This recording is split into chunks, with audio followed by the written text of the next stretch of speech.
This is life, portrayed on the stage for ages, recorded earthly for centuries, lived in strangeness for years, sung as a hymn for days, exalted but for an hour, but the hour is treasured by eternity as a jewel.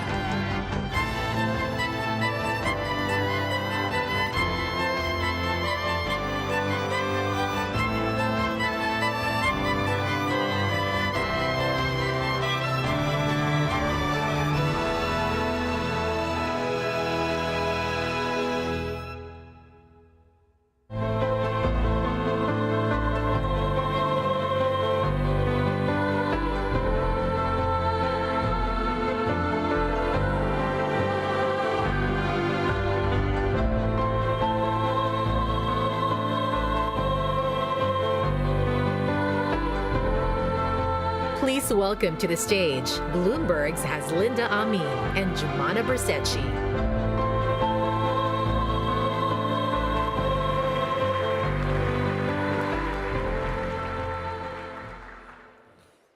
Your Highness, Your Excellencies, esteemed guests, ladies and gentlemen, welcome to the 4th edition of the Qatar Economic Forum powered by Bloomberg, under the patronage of the Emir of Qatar, His Highness Sheikh Tamim bin Hamad Al-Thani.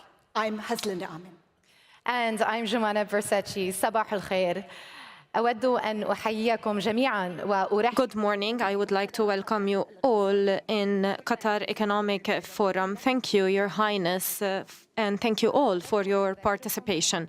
I would like to remind you that you can use the translation equipment available in front of you. Remind you that your translation units are on your seats, should you need them. We are living through unprecedented uncertainty, conflict in the Middle East and Europe, stubbornly persistent inflation, supply chain fragmentation, rise of economic statecraft, and the constant threat of climate change. Now, trends that could reshape the global order. And as we gather here today, it is clear that this region, a conduit between the East, the West, and Africa, is not only an economic growth engine, but also a key player in today's shifting geopolitical landscape.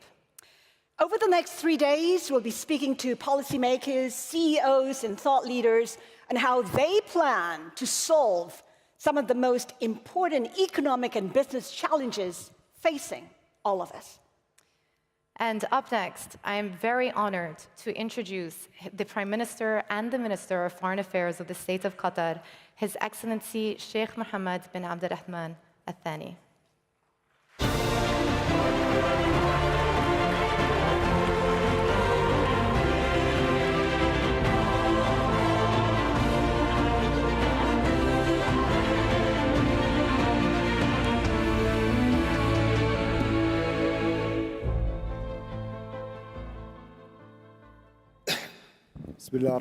In the name of God, the merciful, the compassionate, Your Highness, Sheikh Tamim bin Hamad Al-Thani, Excellencies, ladies and gentlemen, may the peace and grace of God be upon you. I welcome you in the 4th edition of Qatar Economic Forum, held under the topic, A World Remake, Navigating the Year of Uncertainty, to tackle together the challenges and look for solutions for the future generations, building on the opportunities that we have in our region and in the world. Ladies and gentlemen, we meet today and our world is witnessing crises and challenges. It barely came out of COVID-19 and we found ourselves facing wars that are impacting every single detail of our lives. These wars are being held or witnessed in different areas of the world. The Russian-Ukrainian war in Europe, Sudan, in Africa, and what we are witnessing in Gaza Strip. The humanitarian crisis has increased and led to thousands of deaths among women, children, and many innocent. The state of Qatar was among the first who warned against the risk of the expansion of this crisis and this war. The world was unable to put an end to it. The repercussions reached the Red Seas, which affected the world navigation that is already struggling. The different challenges resulting from the multiple compounded crises impose on the states to work on improving economic conditions, because this shall contribute to more stability. This is what Qatar has been able to achieve, given the wisdom of His Highness Sheikh Tamim bin Hamad Al-Thani, his wisdom that is reflected in Qatar National Vision 2030. This has allowed the country to face multiple challenges, reaching the flexibility that is a characteristic of economy in Qatar, and puts it at the international level, in addition to its richness in natural resources and human resources. The Qatar economy has pursued growth, and we have stable GDP. We have witnessed a growth equal to 1.60%, in addition to an increase and an enhancement of the different indices with the adoption of a flexible economic strategy. Excellencies, with our work towards the last phase of the Qatar National Vision 2030, we will work on diversifying the Qatari economy with the support of the private sector in Qatar and in the world, along with investment motives and incentives, to be among the top 10 countries for businesses. Excellencies, ladies and gentlemen, Qatar is moving towards a digital transformation by increasing its investment in technology, in innovation, in AI. Therefore, the state has adopted 9 billion Qatari riyal incentives to achieve its programs.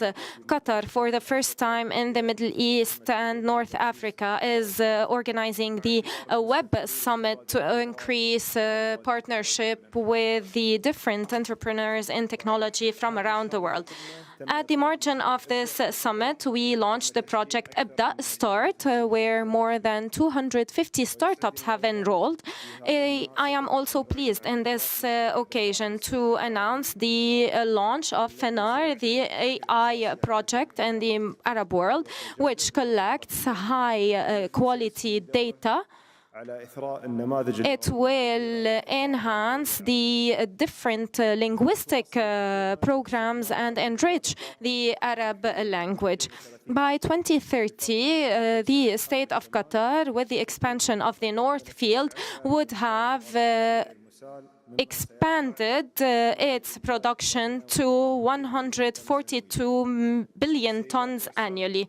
Ladies and gentlemen, we are proud that the state of Qatar is an opportunity for an economic opportunity land that many from around the world are benefiting from. It is a basis for success of the region, so that everyone could benefit from the welfare.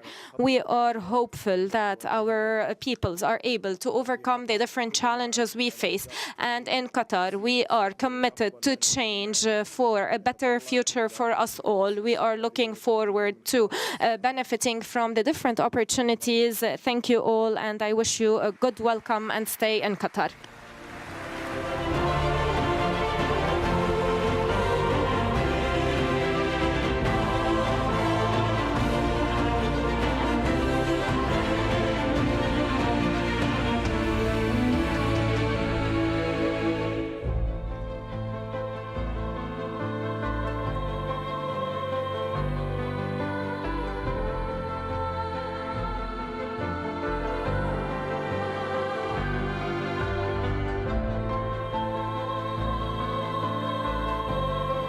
Please welcome to the stage His Excellency Sheikh Mohammed bin Abdulrahman Al-Thani, Prime Minister and Minister of Foreign Affairs of the State of Qatar, for a conversation with Bloomberg's Francine Lacroix.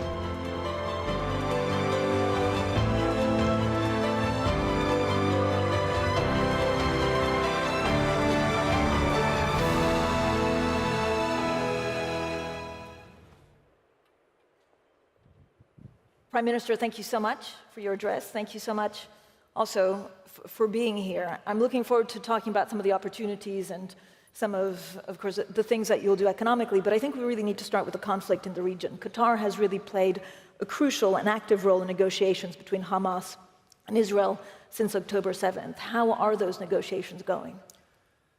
Well, it's been actually a very long process, and especially in the past few weeks, we have seen some momentum building, but unfortunately, things didn't move in the right direction. And right now, we are in a status of almost a stalemate. Of course, what happened with Rafah has set us backward a little bit. I think, there are a lot who are not understanding the nature of this conflict and mediation, and there is a lot of misconception about it. Because if we will look at it, when there are two parties who want to agree on something, you need to agree on the baseline, first of all. And I believe that what we are seeing, there is a fundamental difference between the two parties. There is one party who wants to end the war and then talk about the hostages. There is another party who wants the hostages and wants to continue the war. And as long as there is any commonality between those two things, it won't get us to a result. I believe it's very important for all of us right now to see what's happening with all this destruction that's happened in Gaza. Enough is enough. We need to stop the war. We need to focus on the future. What's the catastrophe in Gaza, actually, if you look at it, most of the reports saying that it will need 40 to 50 billion to rebuild it until 2040. So the amount of destruction, we didn't see much of it. Only what we see on screens probably will not represent more than 10-20% of what's really there happening. And of course, adding to this the risks of the spillover of the war, and we have seen, the region became a very turbulent region, whether it's on the Red Sea, in Lebanon, and this risk is just going to increase as long as the war is ongoing. But, Prime Minister, more immediately, do you see any silver lining? And how does the current fighting completely stop? Well, we believe that the best way for us, that's what we'll be calling for, that to reach an agreement where we recognize that the ceasefire is required now. We need to stop the killing. We need to stop this atrocities that's happening.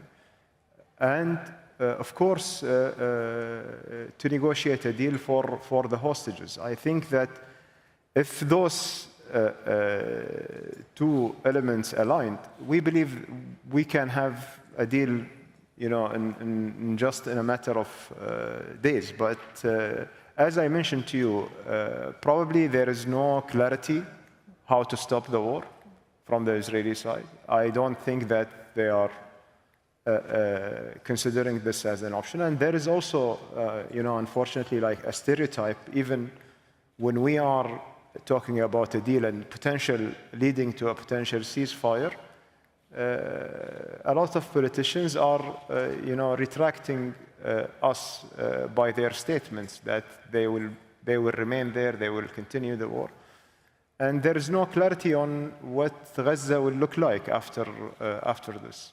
So there's not much hope there.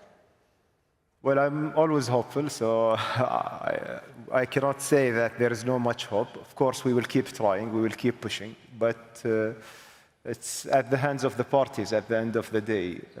Once they are willing, they will find us helping and facilitating and bridging the gaps. Do you see Qatar as continuing having a role in these negotiations? Well, we didn't stop. We had actually some challenges in the past few weeks. We did a reassessment of the attitude as well. I mean, also we didn't want to be used or abused as a mediator. And to make it very clear for everyone, our job is limited to our mediation role. That's what we will do. That's what we will continue to do. Of course, whenever we are needed, we are stepping up. We were needed in the last 2 weeks in helping in the negotiations, and I believe we made a very good progress in the last round. Prime Minister, there has also been talk about Qatar asking Hamas leaders that reside in Doha to leave. What's your country's stance on this? Well, there is actually, there are a lot of speculations about this. And basically, if we look at this specific issue, we need just, to understand the backgrounds. When Hamas started their presence here in Doha back in 2012, it was for a reason. It was to serve as a political office for them to create a communication channel between them, the Israelis, the Americans, everyone. And this channel proven to be effective. I mean, if you look at different conflicts from 2014 all the way until now, this office played a key role in it, including the hostage release that unfortunately a lot of politicians have forgotten. Around 109 hostages been released because of the mediation that's been facilitated and mediated by Qatar. And it was the only hostage release that happened throughout the war, not by the military action or not by pressuring or doing so. And we believe that as long as the war is ongoing and there is a need for the communication, there is nothing to be entertained in that area. Our view here in Qatar that we need to be, accessed for different parties to resolve conflicts. We are not parties of the conflict. Like our principles, our policies in support of the Palestinian people will never change. Our policy in having a two-state solution will never change, and nothing will compromise it. And as long as we are, having the capability to be helpful, we will do it. We did that between Afghanistan, between Taliban and the US. We did that between different parties in Lebanon, in Sudan, and others. And that's basically the core of our foreign policy. It's been built based on mediation, on trying to help in resolving conflicts between the party. There are countries or people might not like it, but we don't ask everyone to like it, just to understand it. But Prime Minister, and you allude to this, there was wide regional consensus, right, behind the events that led actually to Hamas relocating to Doha, including the US. Do you see those dynamics changing? We don't see any change. Right now, everyone is focused on the current mediation. Everyone is focused on how to get to a result to end the war and to get the hostages back. So on the rebuilding, under what circumstances would Qatar contribute to the rebuilding of Gaza? This is actually, it's still a premature question because no one is talking about the day after from our perspective in a realistic manner. There are multiple views you are hearing here and there. We believe in one Palestinian government that should be in charge of West Bank and Gaza. And this Palestinian government should be built on consensus between the Palestinians and to lead the transition of the country. Whether this will be allowed by the Israelis, and we have seen the statements by the Israeli government that they don't want the PA even to be there. And I think that if we will end the war in a state where the country is destroyed, no vision for it, no vision for the PA to go in, it will be very difficult not only for Qatar, but for the rest of the world to step in and to invest in unknown. That will remain a challenge. So we always encourage, and we are working together with our Arab partner, what we call it, the Committee of Six Arabs, and the US, in order to try to think about what's the best way to transition to the day after in a way that will not actually affect the Palestinian people, will not affect the Palestinian cause, and will not undermine the Palestinian Authority. Prime Minister, can you touch on some of the investment plans actually for Qatar? Are there any regions or actually sectors that you find particularly exciting right now? Well, we are very much, actually, our focus in terms of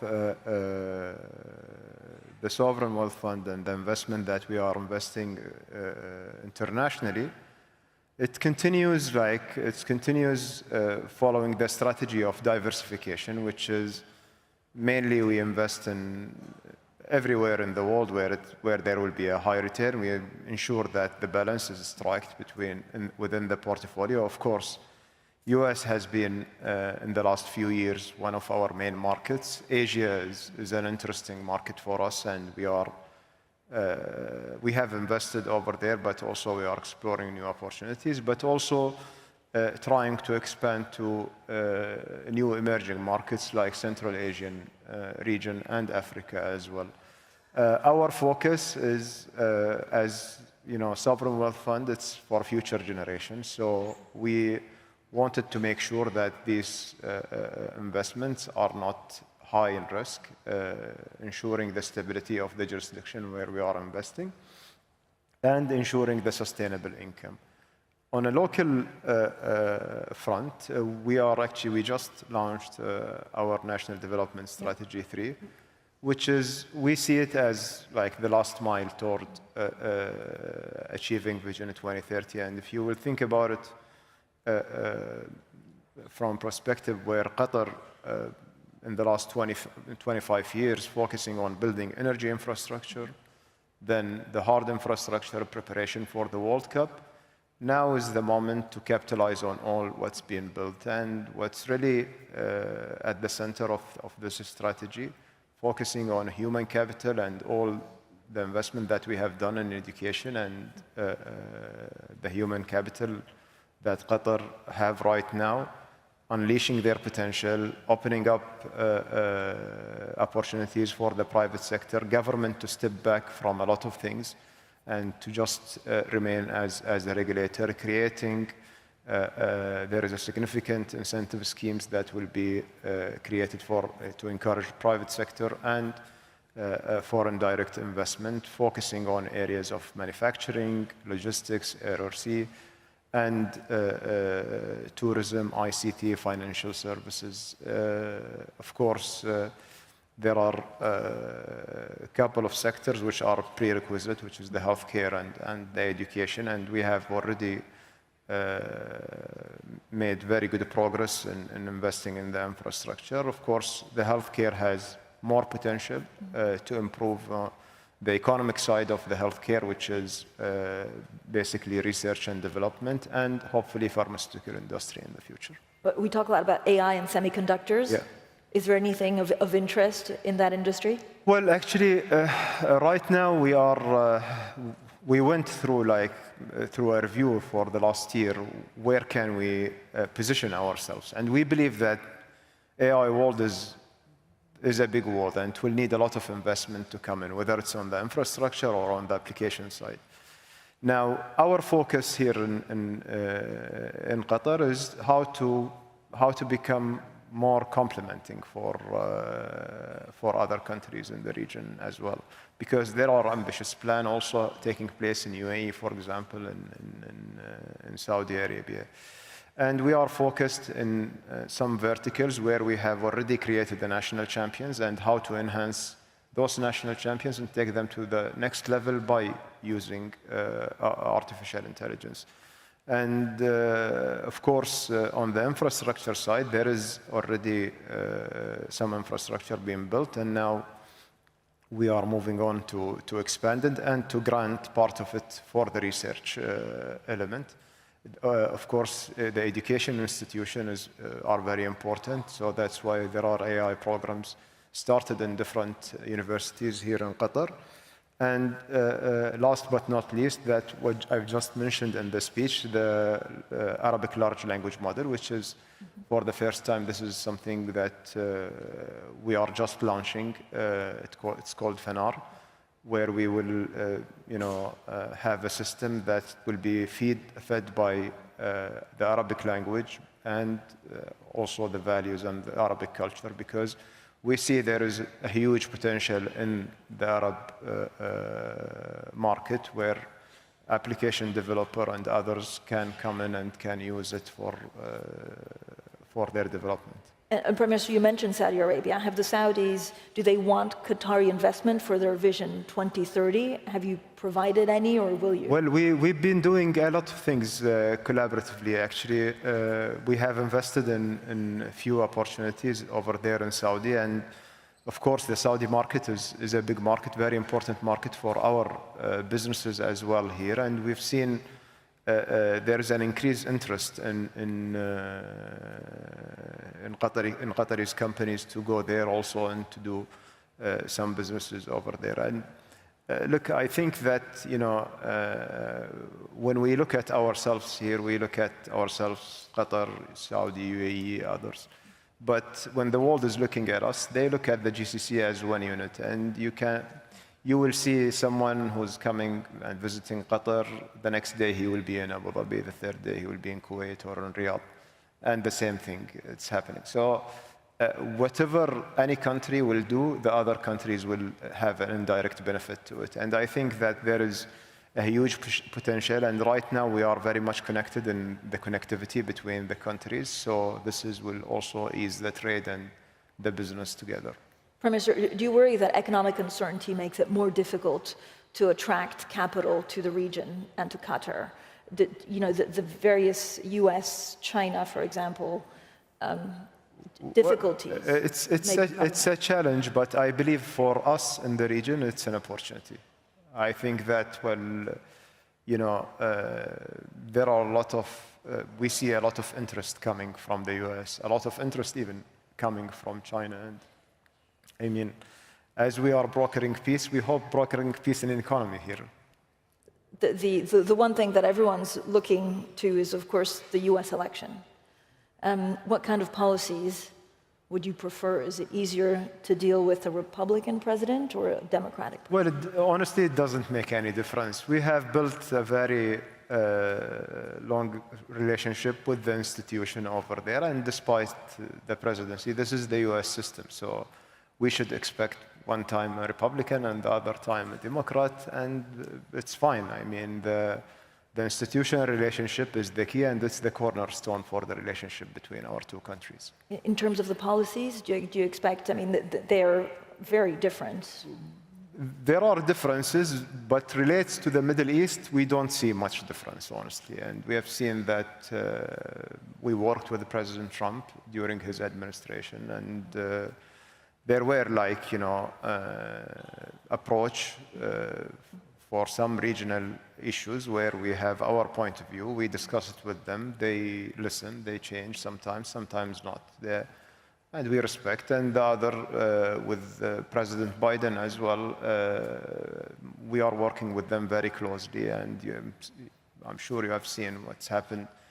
In Afghanistan deal happened during Trump administration. Then President Biden, we did with him the evacuation and all the transition after this. We are doing together right now the ceasefire in Gaza, but also other areas. And I think we are working very well with everyone. Prime Minister, we talked a lot about volatility and some of the challenges and some of the opportunities. What gives you the most hope for the next 12 months? Well, actually, first of all, it's when you look at the pyramids of needs, you need security. And as long as this war is ongoing, regional security will be threatened. And we will have, it will be very much unpredictable. So that's why even Qatar now, currently the president of GCC, what the theme of this year, we were very much focused on getting all GCC partners to think about what is the best regional security framework that we can work together with in order to ensure the security and the stability of our region. What's really worrying me is, the escalation of the war, the continuation, plus the uncertainty of some of the politicians just to continue the war without having any direction where to go or what to do.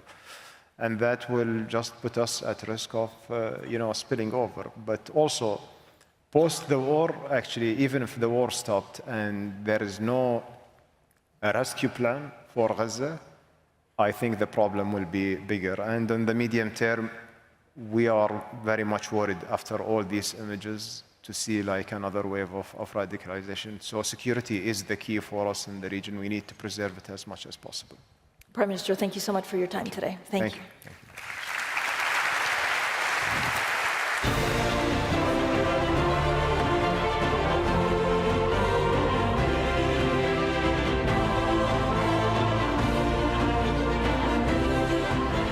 Welcome to the stage, His Excellency Andrzej Duda, President of the Republic of Poland, for a conversation with Bloomberg's John Micklethwaite.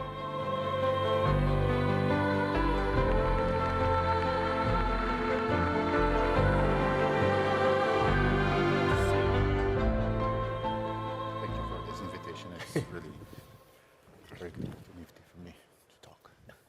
President Duda, thank you for talking to Bloomberg and indeed to this whole forum. We will come back to Poland in a second, but a bit like the previous conversation began with one conflict, we should look at Ukraine, where things are happening. And exactly a year ago on this stage, Viktor Orban told me on stage, there is no victory for Ukraine. Do you think, bearing in mind what is happening at the moment, that is now correct? To zależy, jak rozumiemy. It depends how you understand the question of victory. We, first and foremost, are looking at this. I mam nadzieję, że tak patrzy też na to, And I hope this is also how the whole free world is looking at the situation. Namely, we must not allow that Russia wins in Ukraine. Once again, let me repeat.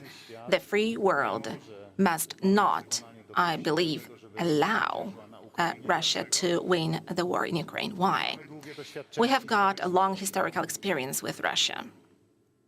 Wielokrotnie byliśmy przez Rosję okupowani. We have been occupied by Russia on many occasions. We, as Poland, Przeżyliśmy bardzo trudne we lived through very difficult moments in our history. We wielu członków have lost many members of our families who were murdered by Russians under different circumstances.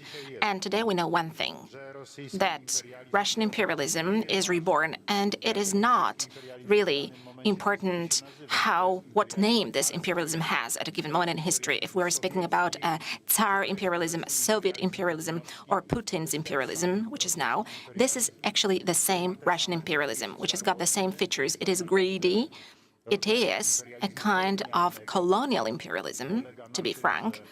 The thing is that they are not looking for countries far away to subjugate them, to conquer them, but they are subjugating countries in the neighborhood of Russia.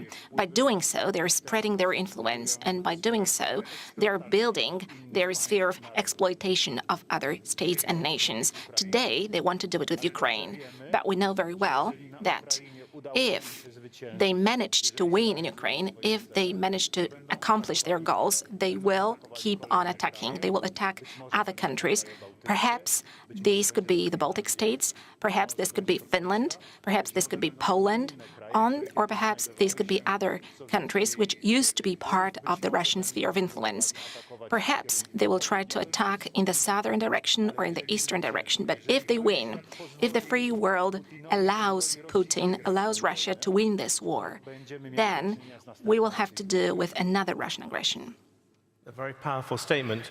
I know that throughout this war, you have always been a passionate supporter of Ukraine, and Poland has also given a lot of equipment, more than most other countries. But Romania has now just said it would send Patriot systems to Ukraine, and I wonder, is Poland ready to follow suit and send Patriot systems as well? Tak, to prawda. Yes, it is true. Right from the beginning of the war, we have been helping Ukraine in a very significant way. And I want to say it in a very firm way. It tends to be forgotten sometimes. We were the very first country which sent a lot of armaments to Ukraine. We were the ones who sent our main battle tanks. In total, we have donated to the Ukrainians more than 300 main battle tanks from the stocks of our armed forces. We have donated to Ukraine the equipment of the value of $4 billion from the stocks of our armed forces, and we keep supporting Ukraine militarily all the time. But please bear in mind that we are the ones who are potentially in this zone of risk, of threat. And that is why we are modernizing our armed forces to a huge extent. Right now, we are spending more than 4% of our GDP on defense in Poland. This is totally accepted and approved of by the Polish people. We need to stress that. We are a democratic state. We have got elections where the authorities are elected. And of course, the issue of spending, this is the burden on the taxpayers, and this is always a very important issue. But right now, nobody is disputing that in Poland. Everybody understands that we have to spend a lot of money to modernize our armed forces, and this is what we are doing right now. Indeed, we are buying modern defense systems in the United States, also in South Korea. And in this way, we are also adding new equipment to our stocks. We need to modernize as soon as possible. First of all, what we have to do is to replenish our stocks, also filling up for what we donated to Ukraine, because we have donated that equipment from our soldiers, from the stocks of our soldiers. Today, we are purchasing new equipment for them precisely so that they have means and way to defend Poland if aggression happens. But let me stress once again, we keep supporting Ukraine all the time. And first and foremost, we keep lobbying all over the world, across all our allies. We are lobbying to support Ukraine because we believe that this is of key importance right now in terms of survival for Ukraine when it comes to not allowing Russia to win the war. Patriot systems, yes or no? That was the question. Right now, we are only getting the first elements of missile defense system, Patriot, which we have ordered in the United States. We made that order, we ordered that equipment 7 years ago. Right now, the first elements of this system are coming to Poland. So it's difficult to say right now that we could be providing Patriot systems to Ukraine because, as a matter of fact, we still do not have this system in Poland. We do not have it fully complete to provide for our own defense because right now we are only in the process of building our air defense system. It's going to be a 3-layered system, starting from the Patriot system through a medium-range system to low-range system. You put forward a very passionate argument for how dangerous Russian imperialism is, and you also expressed all the different reasons why we need to stop Putin in this. But going back to that question at the beginning, at the moment, that shows no sign of Russia retreating. It seems to be taking more territory. Do you worry that America has acted too late? I am very calm, and I need to stress very firmly. America right now is giving the biggest support to Ukraine. And this American support to defend Ukraine is of absolutely key importance. Without that support, probably Ukraine would not be able to defend itself from Russian aggression at all. And Ukraine is defending itself. So let me stress, we were the first ones, indeed, who donated tanks, and we offered Ukraine to also supply fighter jets, MiG-29s, which Ukrainian pilots were able to operate right away. This is what we did. We donated MiG-29 jets to Ukraine. But indeed, the help from the United States, from the biggest military power in the world, is the biggest to Ukraine and the most significant. Let me stress very strongly. I am grateful to the United States of America, to U.S. authorities. I am grateful to the U.S. Congress, both to the Senate and to the House, for taking the decision. I'm also grateful to President Joe Biden for taking the decision to give to Ukraine huge funds for defense. The decision was recently taken, and in the last 2 months. I also had conversations in the United States about that. I talked, among others, to Speaker of the House, Mike Johnson. I talked to him in March. That was when I was invited by President Joe Biden. I also visited the Congress, where I met with representatives of the Senate. I also met representatives of the House of Representatives, precisely with Speaker Mike Johnson. We talked about that, and I'm very much satisfied, and I'm very grateful to the U.S. authorities that they made decision to support Ukraine, because a Russian offensive is approaching. The fact that it will happen is absolutely certain, actually. It is all about climate in our region, in our part of the world. Probably within the next few weeks, we can expect that offensive to happen when only the ground is dry and when it stops being that muddy, because spring actually makes it impossible for heavy equipment to move on the ground in Ukraine. So when only it gets drier, probably Russian offensive will start. And I believe that the Ukrainian armed forces, that the defenders of Ukraine will have received that support by then. This support is coming right now in Ukraine, to Ukraine, and we are seeing that in Poland, because we are the state which is the transit route to Ukraine, and actually all the assistance to Ukraine goes through Poland. And also this is the way we are supporting the defenders of Ukraine, by making available our infrastructure, our roads and our airports, our seaports. We are making them available for the support to Ukraine to be transported, and this is happening. This support is going right now. That sounds to me like better late than never. But when you also talked about meeting American officials, Donald Trump, you also saw, and the interesting question is, what will he do about Ukraine? There is a theory out there, held by many people, that Vladimir Putin is hanging on until Donald Trump comes in.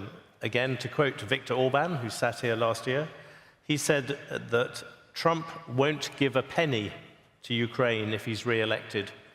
Was that what he told you as well? Do you trust Donald Trump to keep going in the way you've just said? Znamy się z panem prezydentem Donaldem Trumpem. We have known each other with President Donald Trump for a long time, because I have been the president of Poland for almost 9 years now, and throughout my whole first term in office, when President Trump was also in office, we cooperated with each other. So it is fair to say that I'm convinced that President Donald Trump is thinking in a strategic way about U.S. interests. I have no doubt about that.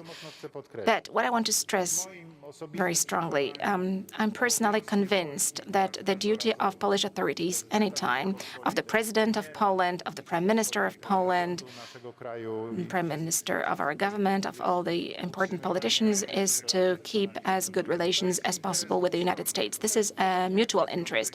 Just like Prime Minister, His Highness, has just said on this stage, Qatar has got its own interests with the United States, strategic interests, and the United States has its interests with Qatar. So this is not a question of which administration is in power at a given point in time, whether these are Democrats or Republicans, and from which side of the political stage the president comes. And we are working exactly on the same assumption in Poland. We believe that the United States has got its strategic interests in Poland, and Poland has got its strategic interests with the United States. This is the most powerful military superpower of the world, the guarantor of security, the strongest country in the NATO. We are members of NATO, and my duty as President of Poland is to maintain as good relations as possible with U.S. authorities. That is why in March I met with President Joe Biden. I was invited by him to come to the White House. We talked, and that is why I met with representatives of the Congress, as I have just said, including Speaker Michael Johnson. And less than a month ago, indeed, I also met with President Donald Trump. We talked about the political topics, different political topics, for a long time. And let me say the following. I'm looking calmly at the election process in the United States, because I'm convinced that these elections will be won by the strategic friend of Poland. But there is a contradiction. At the beginning, you began with this, I think, very correct version of Russian imperialism. You said that if Ukraine falls, Poland could be next. You said that Russia is on the march. And yet there is this doubt about what Donald Trump would do. Do you think that if he was prepared to let Ukraine go, he could also let Poland go? Poland has a history of allies that did not support it when it needed it, as you know. Ja nie powiedziałem, że Polska. No, I did not say that Poland will be next. I'm doing everything to prevent it, and this is the core of my task. That is why we are spending so much on defense today, just to make sure that Poland is not attacked. Precisely to let Russia see with its own eyes that it does not pay off to attack Russia, because one cannot win that war fast. Russia has seen that in Ukraine recently, that if the defenders have got very refined modern equipment, and first and foremost, if they have got big hearts to fight, and Poles have always had big hearts to fight, this is what we are famous for. We have demonstrated that throughout our history on many occasions, including in the Second World War. Russians know that as well, because we defeated them in 1920, near Warsaw, and they lost war against Poland. So they know that if we are well equipped, we will defend our country. And then I believe that Russians will simply not attack us because it will not pay off. But indeed, I believe that if Russia is allowed to win the war in Ukraine, if Russia wins there, it will keep attacking. And this poses a huge threat, not only to Poland, this poses a huge threat to the whole world. Because it can bring huge destabilization. And I see that also US politicians understand it, because they are looking at the situation also from the perspective of historical knowledge. History of last more than 100 years in Europe shows that in the First World War, America had to step in to put an end to that war. When there was the Second World War, America finally stepped in, joined. It was attacked, but it joined the war to put an end to that war. And indeed, it put an end to that war. And then America won the Cold War as well, thanks to smart policy. Unfortunately, without war in Europe, but it won the Cold War. And America knows, I believe, they understand it. The American politicians understand it on both sides of the political stage, that today it is better to support financially those who want to have peace and calm so that they can defend their countries and by the same token discourage from a potential attack, than to be forced to send American soldiers so that they die on European fronts. And I believe that precisely thanks to this wise policy, there will be no big war in Europe. So many are afraid of it today. We will hope that Donald Trump takes that view too. On the bigger, one last question on Ukraine. There is an issue, a big issue, which is if there is going to be a peace talks, and you've said you will join the first round of peace talks, will Ukraine have to give up some territory as part of that? Will Ukraine have to give up maybe Crimea, maybe something like that, if we are going to get peace? Does that make sense to you? Well, I have to give you my answer in two parts. First of all, as I have just said, less than 1 month ago, I talked to President Donald Trump. We had a lengthy conversation. We talked for 2 hours and a half. And I asked you whether he would come and defend. I'm absolutely convinced that the historical processes and the core of US strategic interests is understood by Trump perfectly well. He understands both military interests and business interests. This is my first point. And the second point. The situation which we should be striving for in terms of Ukraine, we as the community of the free world, is to make sure that Ukraine regains control over all Ukrainian lands which are recognized internationally. In other words, Ukraine should regain control over its internationally recognized borders. Why do we need it so much? For a very simple reason. This will mean that the primacy of international law has been restored fully. Today, what we are seeing, the occupation of Ukrainian lands by Russia, this is a dramatic, most spectacular, since the Second World War, violation of the principles of international law in Europe. Violation of all the treaties, infringement of all the taboos, attack against a free, sovereign, independent state, a brutal frontal attack. This is something that Europe was afraid of since the end of the Second World War, and today Europe is witnessing this.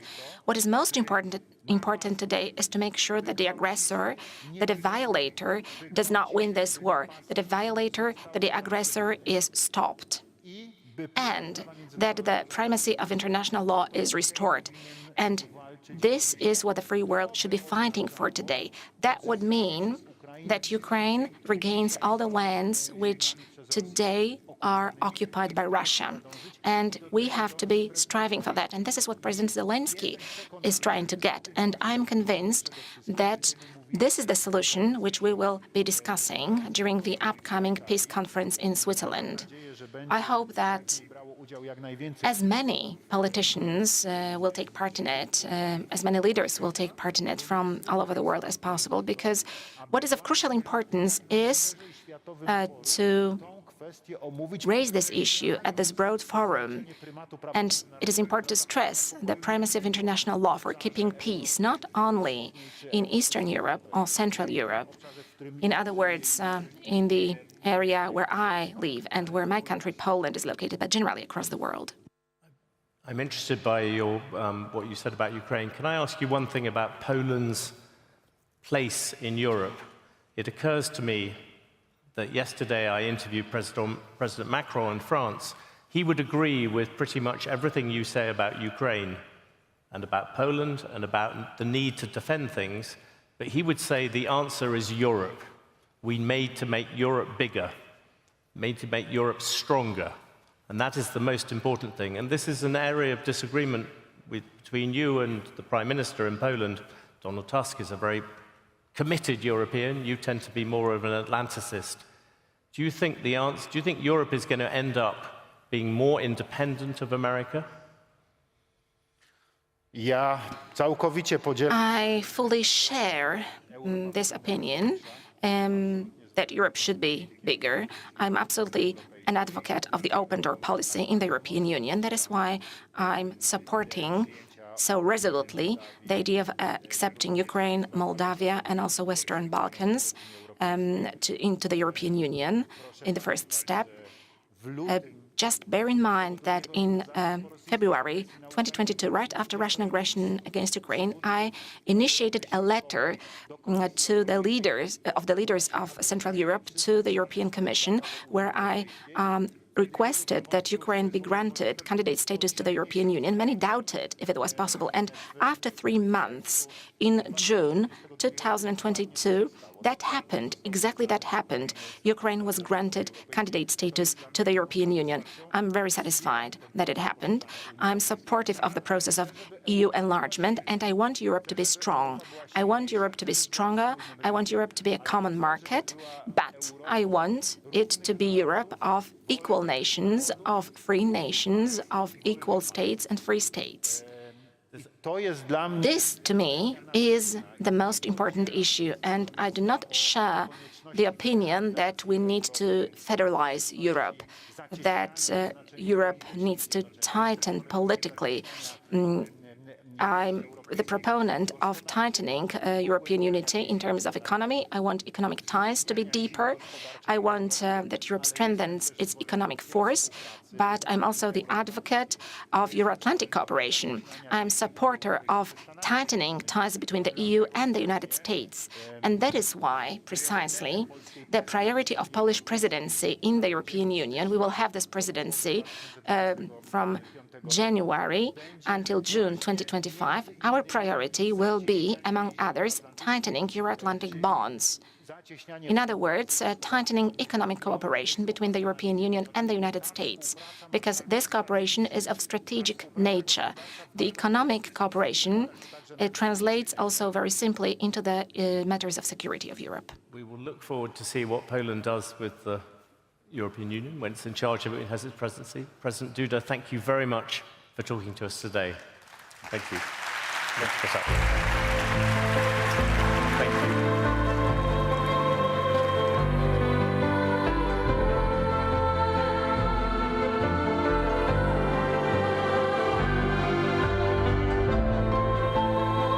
Please welcome to the stage Dato Seri Anwar Ibrahim, Prime Minister of Malaysia, for a conversation with Bloomberg's Haslinda Amin.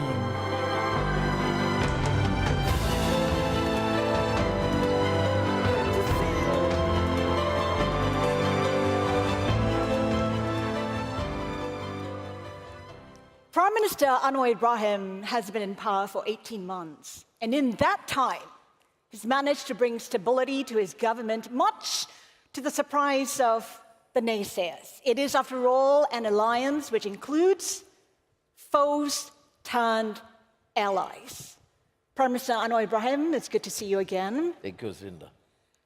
Before we get to the crux of the conversation, I'd like to address the elephant in the room, a Bloomberg report which prompted a robust response from you. And it's hurt relations somewhat, so I just want to get it out there so that we can move on. The Bloomberg report said that you held early-stage discussions for a casino in Forest City, and you said they were lies. So, Prime Minister, there were no discussions, no meeting that happened, and linked to that, would your government consider a second casino in the country, or would you adopt a no-casino policy under your administration?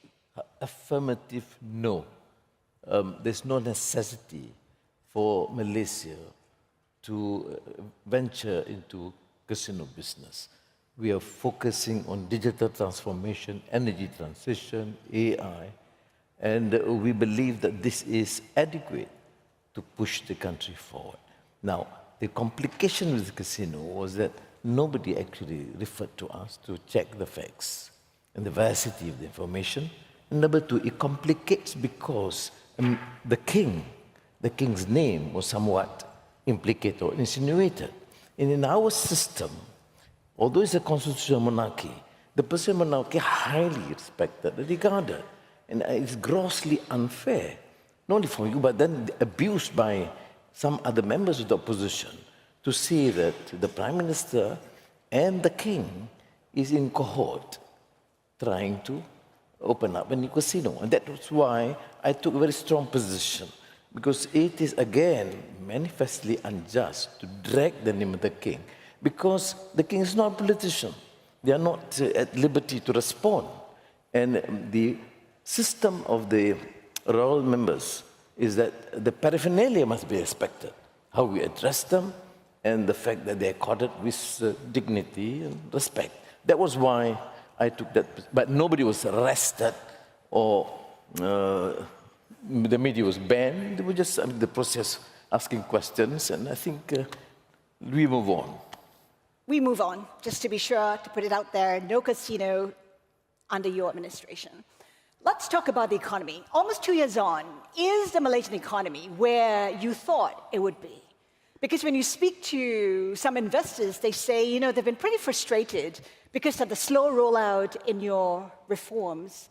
They point perhaps to the slowness, the delay in cutting fuel subsidies, which would add to the coffers, improve your fiscal position. Your response to that? Well, we have undertaken these stringent measures. I've inherited a system where we have 1.5 trillion debt deficit for 5.6. And of course, I have to deal with this. Now, an abrupt, radical change would result in a lot of frustrations and anger. We have seen the so-called reform agenda in many of the countries in Europe. It's a disaster. You assume that the elites have all the answers without even interacting with the masses. And I think this is the flaw, basic flaw of the so-called elitist democratic ideals. Now, what we have done is, firstly, the issue of transparency, the issue of strong call for anti-corruption measures. All procurements must be through proper, transparent tender exercise, which did not happen. That's why corruption became endemic, and we lost billions in the process. But have we not taken measures? No, we did. The fact, Linda, that we focus on proper tender process, that saved billions. And this is a major shift from the old corrupt policies. Secondly, we have undertaken, for example, electricity. The cutting of subsidy for electricity to the rich, to industries, but not affecting the 85% of the population. I don't think we should burden The issue of the governance is to make sure that it is transparent, it is just, but it should not punish the poor. Did we do it? Yes. How much did we gain? 4 billion ringgit. Now, we subsidize even for chicken. We withdrew the subsidy. How much did we save? 1 billion. Give us a break, Aslinda. Don't force us to make all these measures in 1 year. So when it comes to the cut in fuel subsidies, can we expect that in June? Some say perhaps by year end. Can you give a time frame? We acknowledge diesel and oil. Our prices is the cheapest. I mean, Malaysian price is cheaper than even Saudi Arabia. So I concede things need to be done. But it has to be done judiciously, because in no way will I punish the masses. You see, inflation can be a problem. What can be the priority? The priority is to stop the wastage and the leakages. If we can reduce the leakages and stop the wastage. Can you commit, though, when those cuts will be happening? What is the priority? Do we need the funds? Yes. How do we need the funds? Cut the excesses, the waste. Stop the corruption. We can save billions in the process. Do that first. And we did that precisely in the first year. Now we move on to electricity, we move on to chicken subsidy, and now we have to consider about diesel.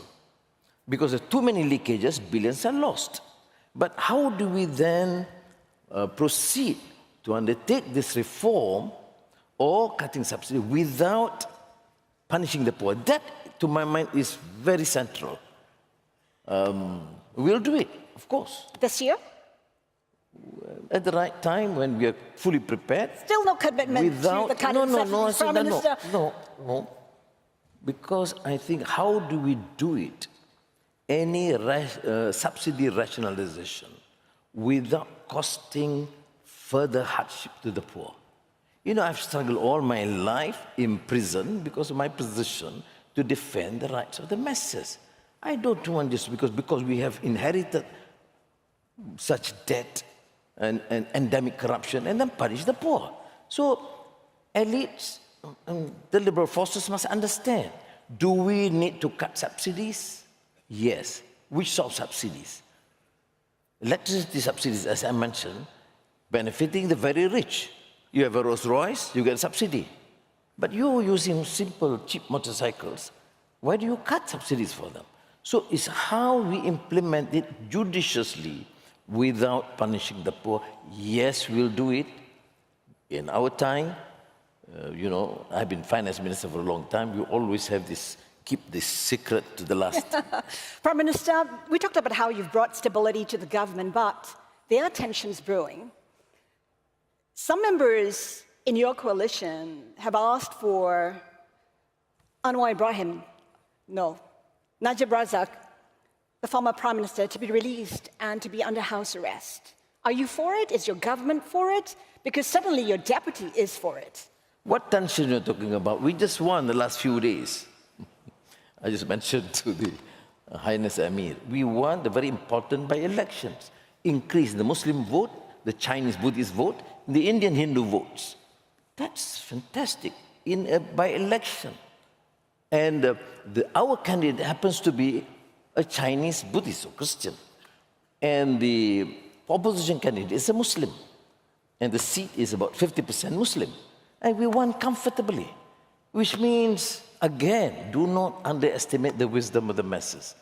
You see, in a multiracial country, the majority are Muslims, they are represented, but we need to make sure that the non-Muslims, the Hindus, the Christians, the Buddhists are also represented in the representative policy position in the government. Now, case Najib, there's due process. He has been in prison. I gave all possible facilities so that he's being treated fairly, at least comfortable, because those prison is not bed of roses. I am an authority on the subject. But there is, of course, his right to appeal for pardon from the king. And I have advised the king that you must consider as a process, as is the case of any other Malaysian citizen. who appeal to the king. Now, the decision is, of course, to reduce partly the sole discretion of the king, whether he should be given house arrest. Our position is, at present, you go through the process and let the king decide. But I'm not calling for What's your perspective? Are you comfortable with the idea? No, there's ongoing process still. There's ongoing trial on the YMDB case. I think let the process continue. If the king is supposed to ask for my advice, I would say, Your Highness, go through the process, but the Constitution provides for the king to finally decide. And I think as Prime Minister, I shouldn't supersede the king. Prime Minister, it's been clear that you've been clamping down on corruption. In fact, former Prime Minister Mahathir Mohammed, the founder of modern Malaysia, is under investigation. What do you suspect him of having committed? Let the authorities, Anti-Corruption Commission, which is grossly independent, proceed with their case. He has not been charged? No, he has not been charged. So, and the investigations initial, I mean, there were investigations of his children, which amassed, abundant wealth, and I think they have to explain. And I think they have been extremely kind in the sense of extending time for them to submit their reports. some say that your government chooses who to prosecute and who to exonerate when it comes to corruption. Your response? We see the country has been used to a system which is semi-authoritarian or somewhat dictatorial. So they assume that under Anwar, I have to do the same. I don't. The Anti-Corruption Commission is independent, so is the judiciary, which is widely regarded now under the lady Chief Judge, fiercely independent. I have not once mentioned to her about any case. Of course, I did inquire what's happening, what is required, because she was keen on setting up an academy for training for judges, but not beyond that. So for the Anti-Corruption Commission to proceed, and in my members of the cabinet, some of them here, is clear on the fact that I mentioned on various occasions that please make sure that this government effect real reform, and you amass wealth and deemed to be corrupt, I'm not here to defend. And all the coalition partners have agreed. Let us move on from there. Are there a lot more people who are likely to be investigated? Well, I think the Anti-Corruption Commission has been extremely active and aggressive, and I think they're doing a good job. So more people to be investigated? You see, what have we done? At the political leadership level, of course, very clear. Everything has got to be transparent, and tender process must be observed. But of course, since the system has been endemic, you have sometimes reports about immigration or customs happening, and they know that they'll be charged. Prime Minister, I want to touch on the Middle East. You held a special meeting to talk about tensions in the Middle East, and while in Qatar, you met with the delegation, the Hamas delegation. Give us a sense of why that was necessary, and also, might the vocal support for Hamas hurt relations with the US? Now, I learned the experience with the Qataris. They maneuver well, and I think, we can. Because why did I meet Khalid Mash'al and Ismail Haniya? Is to understand from them the latest development, other than, of course, with the Qatari leaders, and express my sympathies, particularly with the assassination of the children and grandchildren, and ask their point of view, what's happening. Of course, they did relate. What was my position? I respect the initiative by the Qataris, by the Arab League, by the OIC, by the international community. There must be preparedness to secure peace. There must be a preparedness to observe and respect the decision or recommendations of your neighbors. And they seem to concede with this. But what is their strong request? To stop the continued aggression, atrocities against children, women, and the continued bombardment of Gaza. And that includes the settlements. It's illegal occupation. You are talking about colonization. What was discussed in Ukraine is about colonization. It's robbing, it's dispossession of other lands. That's all. And for that, I'm sympathetic to them. You don't tell me that whom I should meet, whom I should not. Now, if the question is with the United States, we maintain excellent relations with the United States. Cumulatively, the United States is number one in terms of so relations have not been impacted by your position. I make it very clear. We are very strong in our relations with China. I do not subscribe to this xenophobia. We have been traditional allies, and most of our investments still from the United States is still coming. I mean, Germany, of course, new investor, the Middle East, Qatar, but from the United States, Microsoft, Google, NVIDIA, all there, and coming in an aggressive manner in Malaysia, and we welcome them. You know, Malaysia becomes now the hub for semiconductor in the region. There must be reason, and part of it is because of the support of the United States. We do differ in some of their policies, what they consider the contradictions, hypocrisy, but overall, they are still friends. The thing is, Washington has expressed concerns about the flow of money from Southeast Asia to Hamas and other similar organizations. Are you seeing that happening?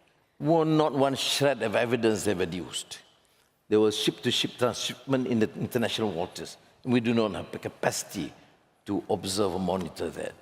I maintain good relations with Hamas, with the political wing. I have no involvement, no discussion with the military apparatus. And that's made very clear, and I think the United States do recognize that. They have, of course, every right to demand or request for explanation. And we do it to a friend who is curious to know what's happening. What role do you see Malaysia playing in Gaza post-war? We are a small country, relatively struggling to survive as an emerging economy. That's why I maintain excellent relations with Qatar and Saudi Arabia, UAE, Turkey, and get their sense what needs to be done.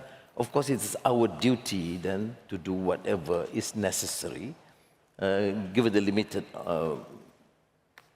whatever capacity that we have. But we will. And I think for Malaysia in a distant land, we do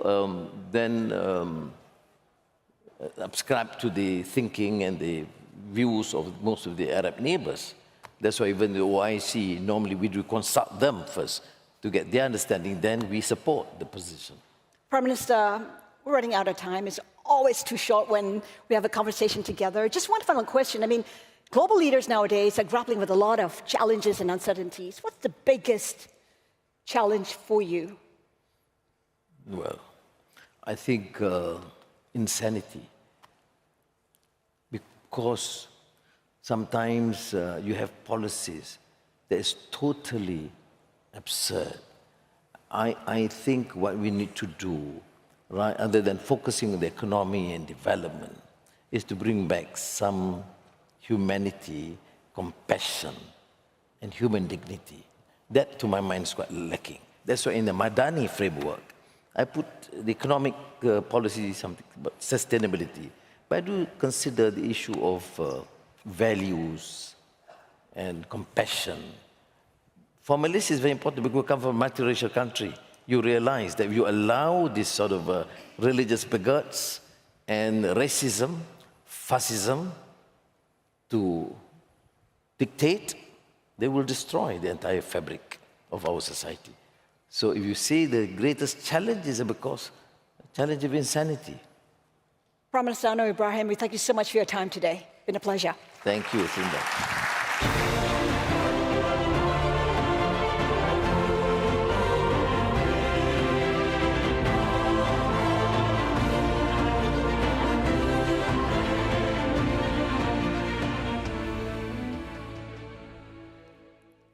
Well, thank you to all of this morning's leaders. We would also like to thank our official partners, the Ministry of Commerce and Industry of the State of Qatar and Media City Qatar, our innovation sponsor, Qatar Research Development and Innovation Council, and our premier sponsors, Qatar Investment Authority and QNB.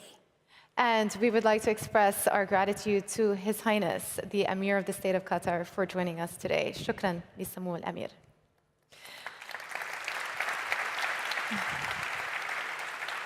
Now, this session has ended. Forum guests, please remain in your seats while His Highness and his guests depart.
All right, thank you for your patience. We will now take a break. Please join us back here at noon. We will see you in a short while. Thank you.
build the future, we should think big.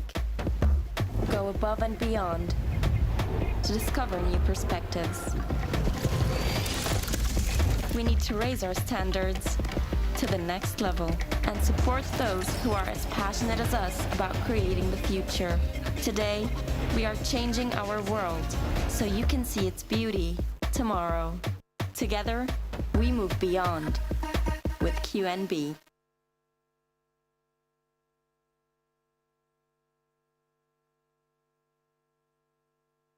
Half the world's population heads to the polls in 2024, in a flurry of elections that will shape the geo-economic landscape for years to come. From the world's youngest democracies to some of the oldest, the results will recalibrate global markets, ushering in a period of heightened economic uncertainty. The outcomes could pave the way for new trade agreements, connect markets, and create fresh partnerships. New governments could foster innovation and technology. We have been here before. Savvy business leaders know their history. This is our moment to recognize the opportunities we have and navigate this year of uncertainty together.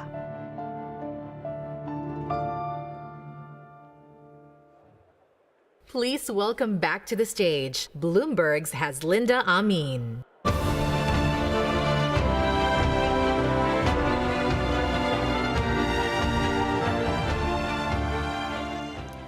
Well, welcome back. The global economy is grappling with a few uncertainties, chief among them geopolitical tensions, persistently high interest rates, and volatile commodity prices. How can we ensure fiscal health in these uncertain times? We'll pose this question to leading policymakers and CEOs very shortly. But before we get started, just a few announcements. Please take note of the Wi-Fi network information on the screen. It's over there somewhere. We'd love to hear from you today and every day, of course, to ask one of our speakers a question. Of course, all you need to do is to respond to our live audience polls as well. You need to scan the polling in Q&A or QR code on the screen that you see. You can also engage with us on social media using the hashtag Qatar Economic Forum. And if you're interested in reading our stories on Bloomberg.com, you can get a complimentary 3-month corporate subscription for you as well as your team. Scan the QR code on the screen to learn more about it. And now, on with our program.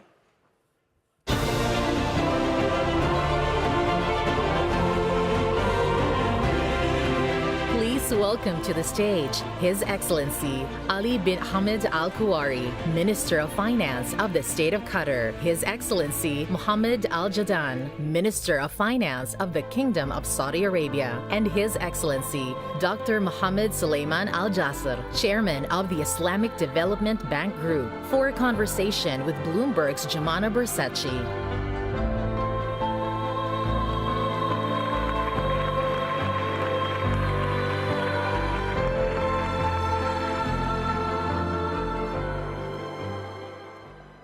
Well, I'm delighted to be here. Welcome back from the break. We're going to be talking about reshaping Middle East economies, and I was just having a chat with their excellencies off stage about how much the region has changed over the last decade. The last time I came to Doha was in 2009, so it really is unrecognizable versus what it was back then. So we are going to have a conversation about what the likes of Qatar, Saudi Arabia, and then more broadly, what countries within the GCC can do to accelerate this transformation, keep going with it, with the view of working towards a more inclusive and sustainable growth for everyone. So, Your Excellency, nobody wants to hear from me. I'm going to start with you straight away.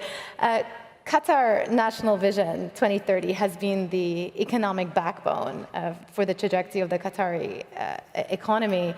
And I would like to get sort of just an update on how the program is going, especially because now we're out of the World Cup. There was a lot of activity into and out of the World Cup. How you see things panning out in the next few years, and also really what sectors are going to be driving growth? Thank you, Jumana. Pleased to be with you here today, and I'd like to welcome all of our guests, here in Doha. As His Excellency the Prime Minister mentioned this morning, we are embarking in the last phase of our journey toward the 2030 vision. And we had, previously, when we made the vision, there were three phases. The first phase was focusing and creating national champions.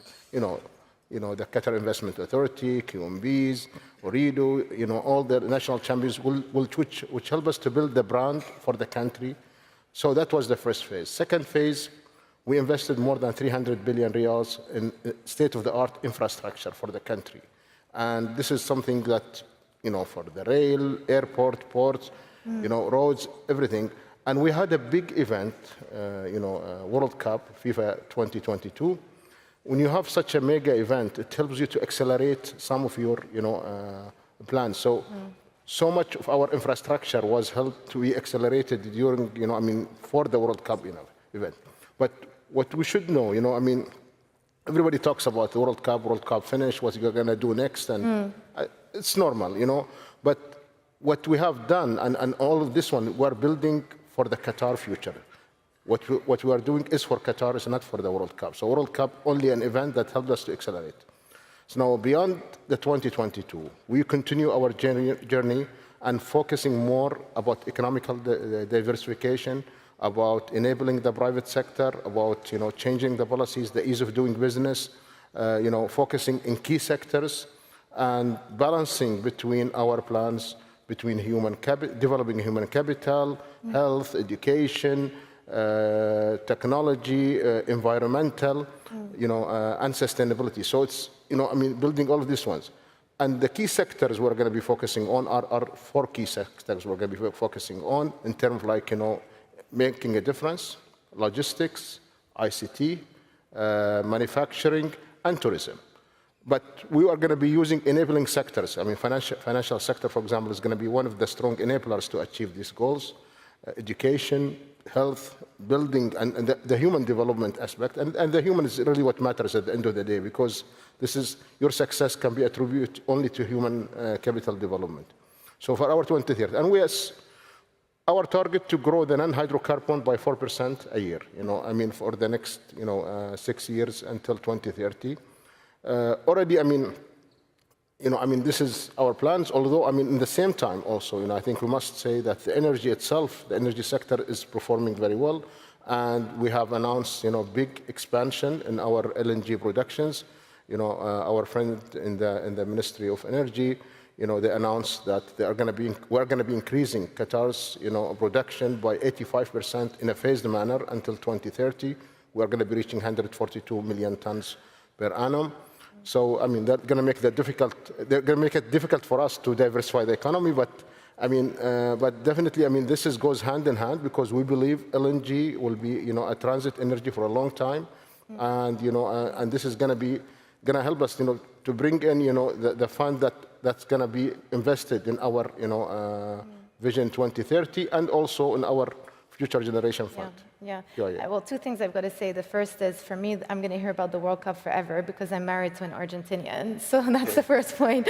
But congratulations. The second point is, what you were saying about new sources of energy. I know new oil fields are coming online in, the next couple of years. What are you going to do with that funding? Is it going to go into the sectors that you just described? We have a prudent, fiscal policy framework, and this is something we have developed and, agreed in the country, where we really, have a long view on the budget and on the fiscal, and under different scenarios, revenue scenarios, So what we do, when we decide, we have a formula, a very fixed formula, like part of the funds, to support the budget, reduce debt, invest on Qatar Investment Authority, enhance Qatar Central Bank reserves, and build also a cushion for future, volatility of the market. So basically, we have a very clear view. It's like, our book, when it comes to fiscal sustainability, for the country. Your Excellency, let me ask you about Saudi Vision 2030. We're more than halfway through, and there are some very noticeable achievements that you can point to. huge increase in the female participation rates, big growth in the non-oil sector, shift away from hydrocarbons. But now we hear more about some spending constraints. And I just wonder, as you get into the latter half of this vision, what are going to be the key priorities? First of all, thank you very much, Jumana, and thank you, Your Excellency, and thanks to the State of Qatar for having us. I've always enjoyed, actually, this forum, and I've always enjoyed Qatar and the Qatari people. I was driven by the most expensive driver last night or the night before, His Excellency, taking a quick tour around Doha. And it's really impressive when he spoke about the infrastructure spend that went into Qatar and how the next stage is going to be actually reaping the benefits of that spend. I think the potential is very serious. Going back, and for those who are wondering why His Excellency and I are wearing this, because on stage you actually sometimes don't hear the conversation. Few things, I think, before going into Saudi, I think the world economy is going through a very serious challenges, and we are part of that world, and we need to make sure, as His Excellency Abu Ahmed mentioned, we need to make sure that we are prepared. We came to this few years back, almost at the same time, whether it is in Qatar, in Saudi, in the UAE, and the rest of the GCC. Oman followed even aggressively from an era where we have always been seen as the resource-rich countries and largely dependent on revenues from these natural resources. But that also is a curse. Because if you are dependent on one resource, then you are actually being held hostage of how that resource is performing. And then you go into this volatility of how oil or gas prices move, and the fact that your spend also will be dependent on the revenue. So Vision 2030 came as a response, is actually transforming the whole nation to make sure that we are a diversified and sustainable economy. That is a mission that actually the rest of the GCC are going through. So it's not only Saudi Arabia, it's the rest of the GCC are actually marching towards a proper, sustainable, diversified economy that enables the private sector, utilizes our demography of young population who are technology savvy, who can actually be the entrepreneurs, the inventors, the investors, the leaders of the future. Back to Vision 2030, I think without really going into a lot of the areas that Vision 2030 covers, just focusing on the fiscal and economic side. When we started in 15, 16, we had a very difficult revenue base, for example. Non-oil revenue covers short of 10% of our total expenditure. And we really needed to do something very drastic to improve our non-oil revenues. Now, only in the past 7 years, we moved from 10% to about 37%. That's significant. Our non-oil GDP has now reached the stage where it actually represents about 50% of our economy. Our unemployment, when we started Vision 2030, was about 12.3. Today, it achieved actually the target for 23 of 8%. Now it is 7.7. We are very close to our 2030 target of 7%. Women participation, you mentioned, we had a target of 30% by 2030. We achieved that in 22, and we are moving now to 36%, and we upgraded that target. Employment in the private sector, because Generally, in the GCC, governments used to be the employer, the key employer. That is changing. We have 2.3 million employees now in the private sector, the highest ever in the Saudi history.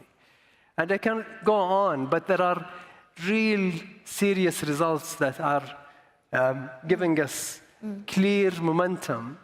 We are not complacent, obviously. We need to push through the momentum of reforming and transforming the economy, but we see the results.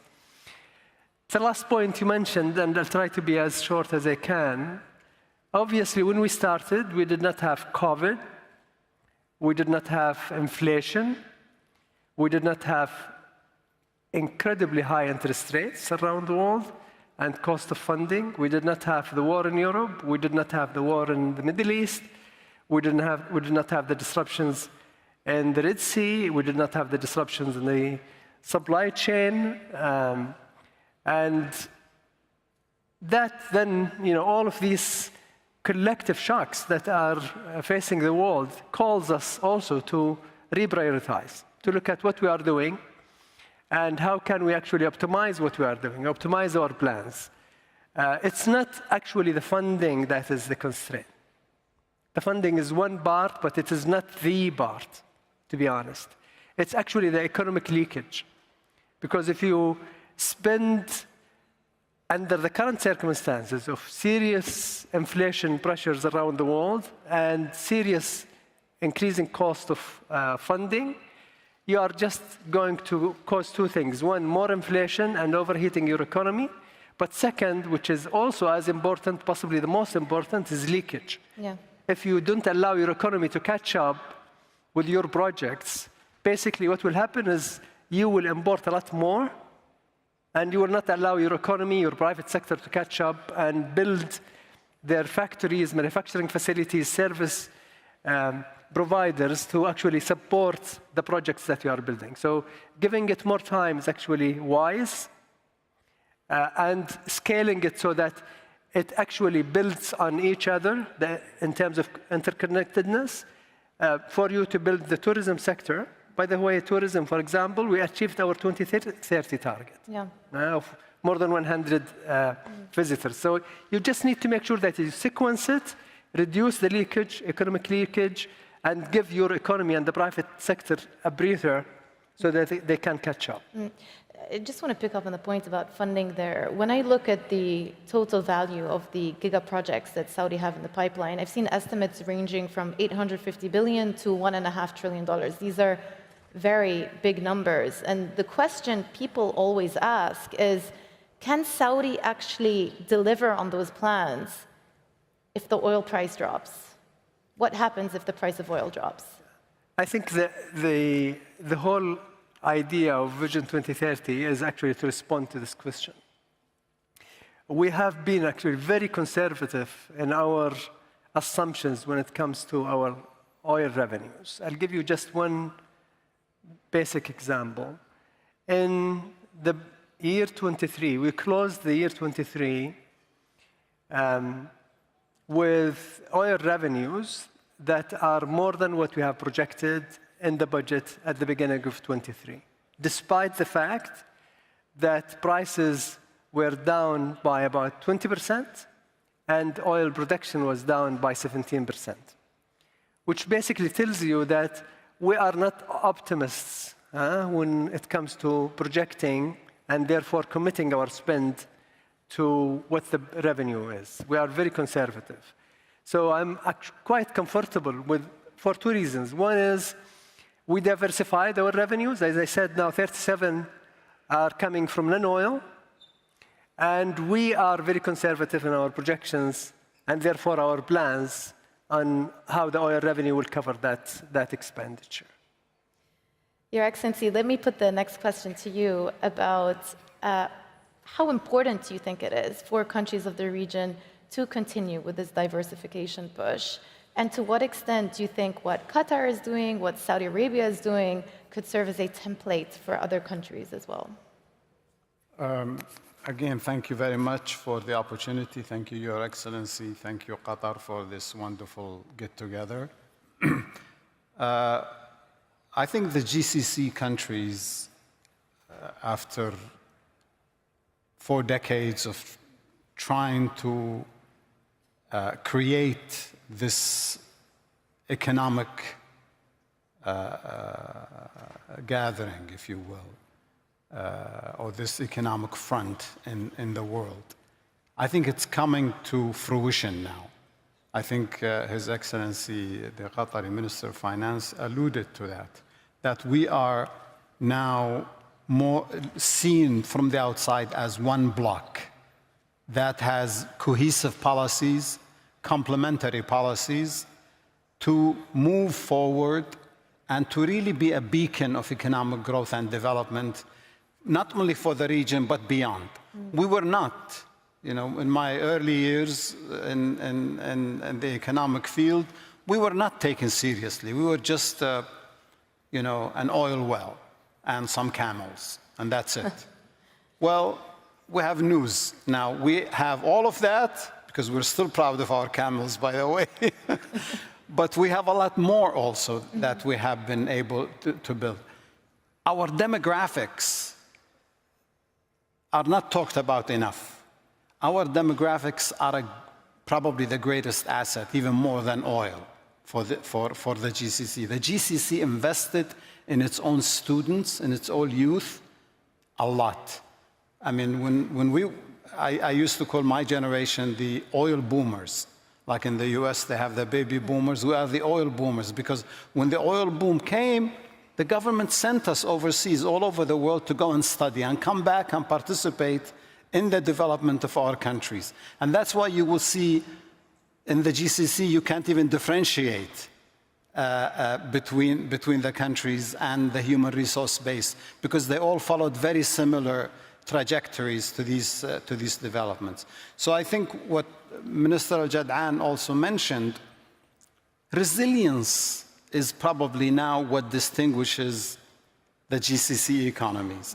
And that resilience has emanated from what has already been mentioned, but Mr. Al-Jad'an mentioned 3 that I think are critical and they have to be kept under watch. First, diversification of revenues. To be able to reach 37% as non-oil revenue, that's quite an achievement. Very important achievement. Second, women's participation. More than 36% participation rate for women in the labor force. And then the third one is the non-oil exports of Saudi Arabia. They now represent also around 36% of our imports, because you need those exports in order to finance your import. That is keeping oil aside. So the resilience, I think, is very, very important, and the GCC countries seems to be together moving in that direction. And now they are much greater believers in their own abilities now, which is very important. It's pride, not arrogance, but pride, because we have invested and we have proven that our investments were really in the right direction. Okay, so because I'm a journalist, I'm going to ask you what you think the potential roadblocks are. And we talk about the plans, the ambitions that you have, the transformation, and the successes that you've had along the way. But there are a couple of potential hurdles. One of them is, in the case of Qatar, perhaps the construction sector out of the World Cup, imported monetary policy from the US. We see very tight credit conditions that's having an effect on liquidity. What do you see as a potential roadblock to the implementation? I mean, some of these challenges not only apply to Qatar, but maybe, more the global economies as well. But, you mentioned it, Jumana, the high interest rate environment, is really a big challenge, and the high dollars. Although maybe it could be more challenging for other countries than Qatar, itself, because, we follow the dollar, although our economy is different. The structure of our economy is different than the structure of the U.S. economy, because, U.S. economy have been raising rates to fight inflation, while inflation in Qatar is not an issue. Last March, we achieved 1.1% inflation, which is the lowest in 3 years in Qatar, and we should expect the same levels. But because of, the peg of the currency, we had to follow, and again, to avoid any arbitrage business, with the currency. So, but this is definitely is a challenge for the region as a whole, not, as I say, specifically for Qatar, but could be also for the private businesses is a challenge. We see also the geopolitical, definitely. I think this is our maybe biggest challenge, as we go along. And, although, we see an unrested region, the war in Gaza, we have, some civil unrest like in Yemen and Sudan. These are all, also imposing, some difficulties on the routes, on the logistics, and also it's having some economical impact. And, also there are a possibility of escalating, which is, also going to be a bigger, challenges for us. So we see this too. I mean, again, inflation also, we should highlight inflation and commodity prices. Although, as I said, we could be a beneficial in one side, because we are, energy prices helps our economies, but it will be difficult for other, Middle Eastern countries who are importer of energy, for example, or importer of other commodities. So we see these are really challenges and hurdles, and we should work together, as countries, as also work with the multilateral organizations to see how to ease up, these difficulties, Yeah. Your Excellency, I also want to ask you about, you're telling the story of Saudi Arabia, very compelling, both of you. To what extent has that also been backed up by the amount of foreign direct investment, FDI, that is coming into this part of the world and into Saudi Arabia as well? Has the FDI that has come in matched your own ambitions? Let me just comment first on His Excellency's. I think I agree totally with His Excellency. I would add two points which are very important, particularly for the GCC. One is, while there is a downside of being actually pegged to the US dollar, particularly on the interest rate side, but you cannot have your cake and eat it also. So you also possibly need to take that into consideration, but there is actually significant benefits of stability, investor actually not taking any risk on currency. But more importantly, we don't actually import a lot of goods and services from the US. And with interest rate rising, the dollar actually gets stronger, which gives us a lot of leverage when we import from other countries. So what we imported from Japan or from Europe or the rest of Asia, that costed us, 130 3 years ago, now is costing us 100 because of their currency depreciation against the dollar, which is also against our currency. So we also need to take that into consideration. There are a lot of benefits that one will need to look at. So the peg is staying? I think basically there is a lot of benefits. So even though there are possibly some challenges, but we actually are gaining a lot more benefits than what we are losing. Second, in terms of how we should deal with the challenges that are facing the world and also internally, I think it's just an opportunity also, an angle. And you could see that in a lot of activities that are picking up in this region, simply because it's a region that is actually a bright spot amongst very few in the world today. And people always talk about the flavor of the month. Actually, I don't want to sound too, large-headed, but actually we will be the flavor of decades. We are determined, we have long-term plans, and we are very clear and committed on our commitment to the investment community at large. I'm not talking about one individual country, but at large in the GCC, that we mean business, that we are willing to take every step possible to make it easier for investors to do business in the region, that we are willing to do a lot of structural changes, including actually making it very predictable, very consistent policies, no surprises. I mean, a lot of us now actually publishes before, go and do consultation with the investment community before you change any law.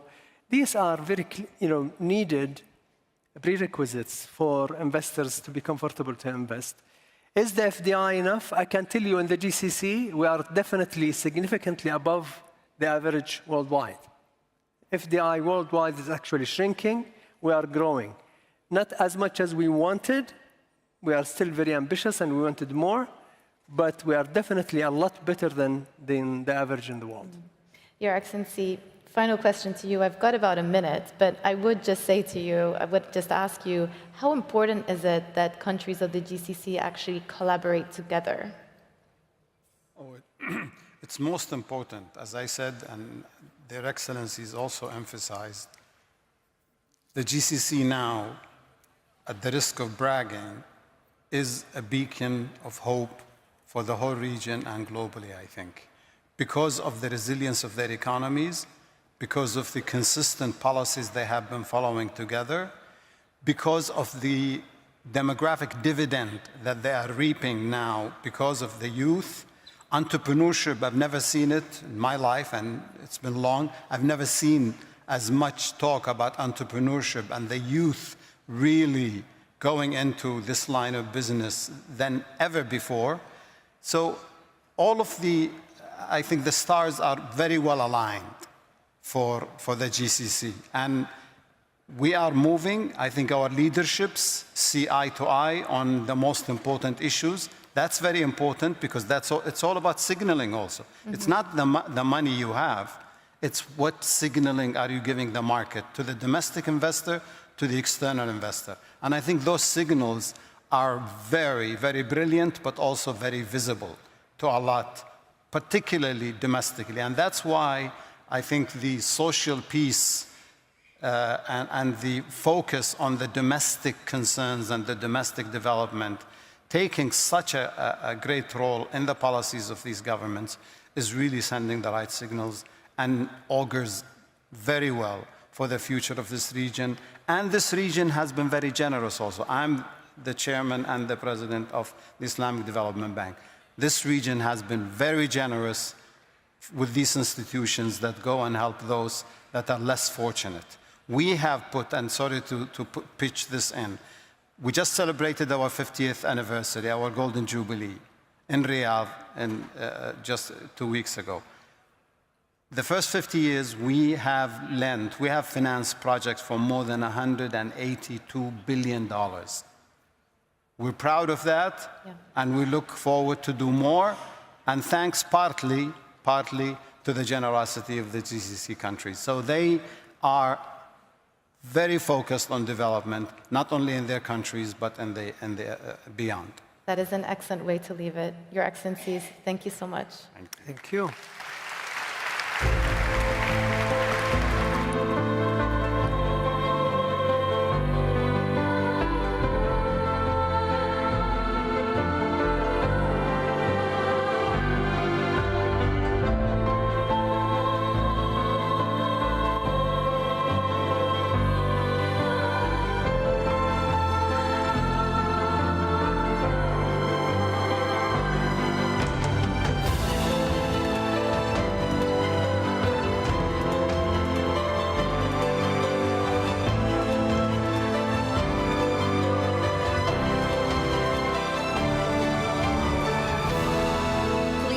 To the stage, His Excellency Mansour Ibrahim Al Mahmoud, CEO of the Qatar Investment Authority, Bruce Flatt, CEO of Brookfield, Jenny Johnson, President and CEO of Franklin Templeton, and Zhang Lei, Founder, Chairman, and CEO of Hill House Investments, for a conversation with Bloomberg's Francine Lacroix.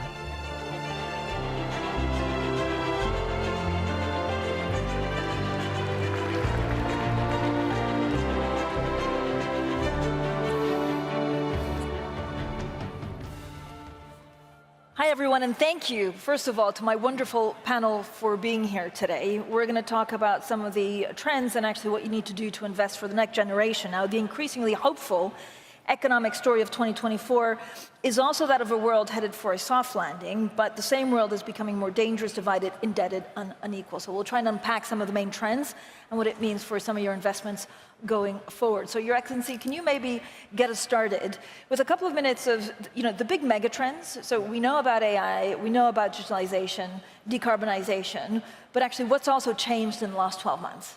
Normally we engage with this sort of discussion internally with our partner, with the expert in the industries. I think we are focusing on 5 main themes or trends. One of them, again, digitalization and AI. And as you know, all economies is going into digitalization and, widely accepted that this is a mega trend that will impact all economies. 2, climate change, which has been, a trendy investment type and theme for all of the investment. Also, I think the growing of the middle class people during the last cycle, a lot of wealth has been accumulated. And this is, I think, a big theme that would impact maybe tourism and consumers. Fourth is the health awareness, especially after the pandemic. There is 2 aspects of it. I mean, people are looking after their health. And government, after the pandemic, has found themselves that they have not invested in healthcare. So this is, and lastly is the geopolitical aspect and the supply, chain changes. All these themes, I think it will continue for a while. And I think economies will be spending and policymakers will be, focusing on these themes. Thank you so much. Bruce Flatt, what do you see as these mega trends? Look, I think I'd agree with His Excellency's comments. I'd just say that the trends of decarbonization, deglobalization, digitalization have all probably increased almost exponentially over the last while, especially with the contribution of AI. Look, cloud computing was taking very significant amounts of renewables and data centers capacity 12 months ago, 18 months ago, but it's now taking enormous amounts of capacity. But maybe even the other shift that's happened is that we were in a world 18 months ago where the banks had seized up because interest rates were going up and a lot of money was lost on treasury bonds in the banks. That has abated and capital markets are coming back. So globally, you can now see the markets lifting, transaction activity coming back, and that's a lot different than it was 18 months ago. Jenny Johnson? Yeah, so Bruce always talks about his 3 Ds. You mentioned them. I added the 2 other, which were demographics and disinflation. But I think that's been the big change, which, starting in 24, it was, is it going to be 6 cuts from the Fed? Is it going to be 2 cuts? Is it going to be a soft landing? Is it going to be a crash landing? And now there are actually people who talk about whether there would be a Fed increase. Now, I don't think that's the case because I think Powell kind of came out and tried to quiet that. But there's a whole different view, I think, on how long, how difficult it is to tame the inflation. And whether we get 1 cut or 0 cuts or some number. I don't think anybody was thinking that last year. Zhang-Wei? Yeah, sure. I would say the biggest change has been the last 12 months. We have seen traditional corporations adopting technology in a massive way. ChatGPT is as much as a great product in terms of technology, but also as a sort of education campaign or corporate enlightenment, if you will, that actually push every single corporation, traditional businesses that we own, have to think about how technology changes their business models. I'm really happy to see that traditional businesses now leveraging technology to make it better instead of just the digital gap that we saw in the mobile internet. And can I ask all of you, is this a good time actually to invest? I know some of you have things in the pipeline. I know you're longer term investor. Bruce, you've been very acquisitive. Is it ripe, actually, for acquisitions and consolidation? So we're in the business of buying things and selling them. So it's always a good time to be buying and selling. Look, I would say when capital is less available in the world, it means there are greater opportunities to put money to work, and odds favor returns being higher when you do it. Coming up, we've passed the bottom of the cycle for PE businesses and real estate and infrastructure. And as a result of that, money put to work in the next 24 months, it will be an excellent time to invest. So the markets are just opening up today. And what that means is that whatever you're doing now will probably be pretty good investments. Is infrastructure a crowded space? I mean, you were one of the first ones, and now you're seeing more players actually enter that space. The infrastructure is among the largest businesses in the world. It's the backbone of what everything runs on. And that is, it's just, the amount of money that's out there for infrastructure is large, but the need is far, far, far larger. The amounts of money are, I'll say, hundreds of trillions for the things that need to get built over the next 25 years, and there almost isn't enough money to do it. So it's definitely not a crowded space because the needs are so large.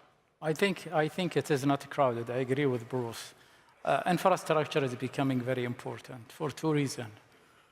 Government trying to get the private sectors involved, whether for more efficiency or for selling and paying some of their debt. So we're seeing that most of the government having in their agenda to really sell some of their assets and get the private sector involved in their infrastructure project. Private credit is also the hot new topic. Questions about valuations, actually, over the last couple of days because of rising interest rates so fast. Can you give us a little bit of a perspective on what private credit in Asia is looking like? Yeah, I think it's really exciting for private credit in Asia because by and large, the traditional corporates in Asia, they have much lower leverage than their US and Western sort of counterparts, and they actually much more into what I call the real economy. So you look at the businesses, the traditional businesses, from department store operator to a manufacturer. So that if you have a good research and sector knowledge, if you can structure it well, I think it's a really amazing opportunity to invest in private credit in Asia. Do you have anything in the pipeline right now? Is there a very clear pipeline? Yeah, absolutely. We have probably, I would say, private credit has been. We have been most active in this asset class in the last few months, and we continue to see strong pipeline across multiple areas, from healthcare to consumer goods to manufacturing to business services as well. Jenny? Yeah, no, I agree, and I think there's a lot of discussion about is there too much money in private credit, and it's not regulated, and is that a concern? And I think the reality is it's just shifted. The credit has just shifted from banks' balance sheets, particularly in the US, into the private credit market. In a lot of ways, that can be a better structure because people invest in locked up capital and vehicles, and you don't have the potential, if you have defaults, you don't have the domino effect of a bank being a counterparty, and arguably in the US also having the government who guarantees a portion of it. So, I mean, I just read something like in the small and mid-size direct loan market, it has dropped from 70% of banks to 11% of banks, and the rest is being filled by private credit. So I think it's a great place to be. And honestly, if you look at for the illiquidity premium, if you could withstand it, you're talking cash at 5%, high yield 7.5%, 8%. High yield is almost priced for perfection in the public markets, and then private credit closer to 12%. That's a pretty good return. Longer term, Your Excellency, when you look at some of the big challenges, how do you deal with AI right now? I mean, we're talking about investing in the next generation, so you're taking decisions now for something which is still quite difficult to read. We have, I think we have to admit the fact that AI is still a new technology. When you draw the spectrum of the AI, you see some of the aspects are very clear. It has a business model, like, for example, the data center, the chips, and so on. And then when we go into the quantum computing, and then the data organization with their labeling, categorization, and then into the software and application. All these are, you know, we are investing in a smaller basis in all of these, but still, if you ask me, what is the big winner of this? I don't know. And, you know, when you remember in the internet, during, you know, in the 90s, when the search engines came to the surface, a lot of the names are not existing right now. I remember Alta Vista and so on. So I think there will be a lot of changes. It is not clear where is the big win in AI. But the good aspect of the AI technology is that all of the stakeholders are in agreement to invest more into the space. So you have investors like us, you have the policymakers are keen to attract businesses and investment into this space. And you have also companies who have the know-how, like Microsoft and so. And you know, in technologies, things is moving very fast, and it is accelerating. So it's still not 100% clear where is the big one. Can I ask you about your strategy of it? How do you find the perfect time to deploy actually cash? We are deploying, we are investing, we are continuing investing in the space. But then we make sure that we have a very diversified portfolio into the space. So we are in full speed in terms of investing in data center, we are in full speed in investing in data, you know, categorization. We are in full speed in investing in software and application that have a feature of the AI. And we are a big player in the chip maker companies. So we are investing and we are not stopping. But I'm saying that still the early. Yeah, the big win still is not very clear for most of the investors.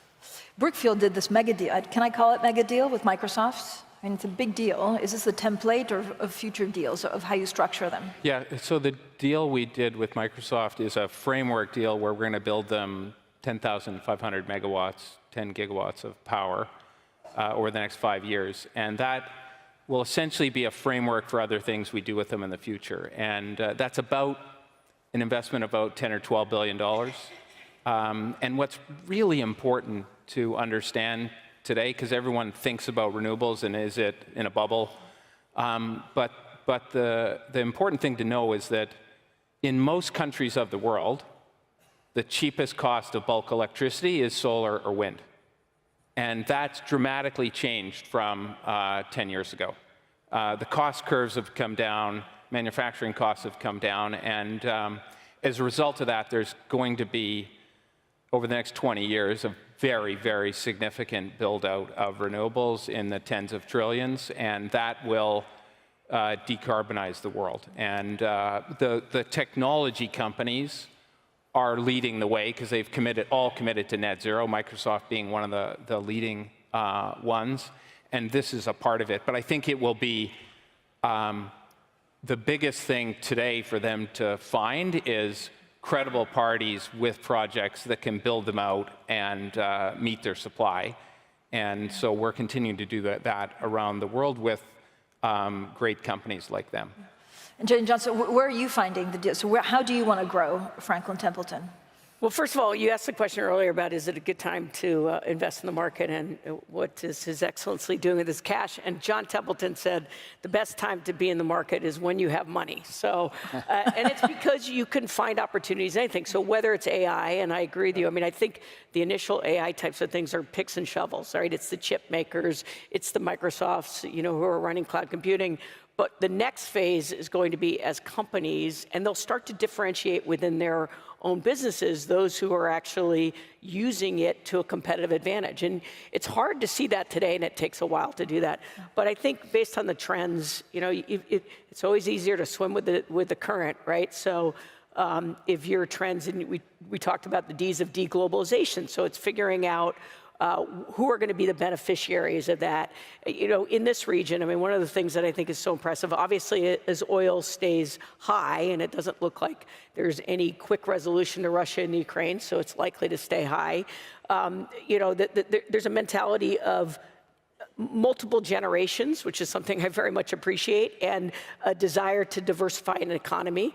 And so the various economies, and so you find investment opportunities as there's as there's diversification. And so making sure that you're close, and part of those conversations is where you find investment opportunities. Absolutely. If I could add what Jenny said, the settings for investment. Right now, we are, in a very dynamic environment. You could say, whether you worry about interest rates, whether economic uncertainties or geopolitics, seems a lot going on. But we have seen, observed that actually the best companies are built in the time of uncertainties. And the best businesses are actually gaining tremendous market share in economic uncertainties.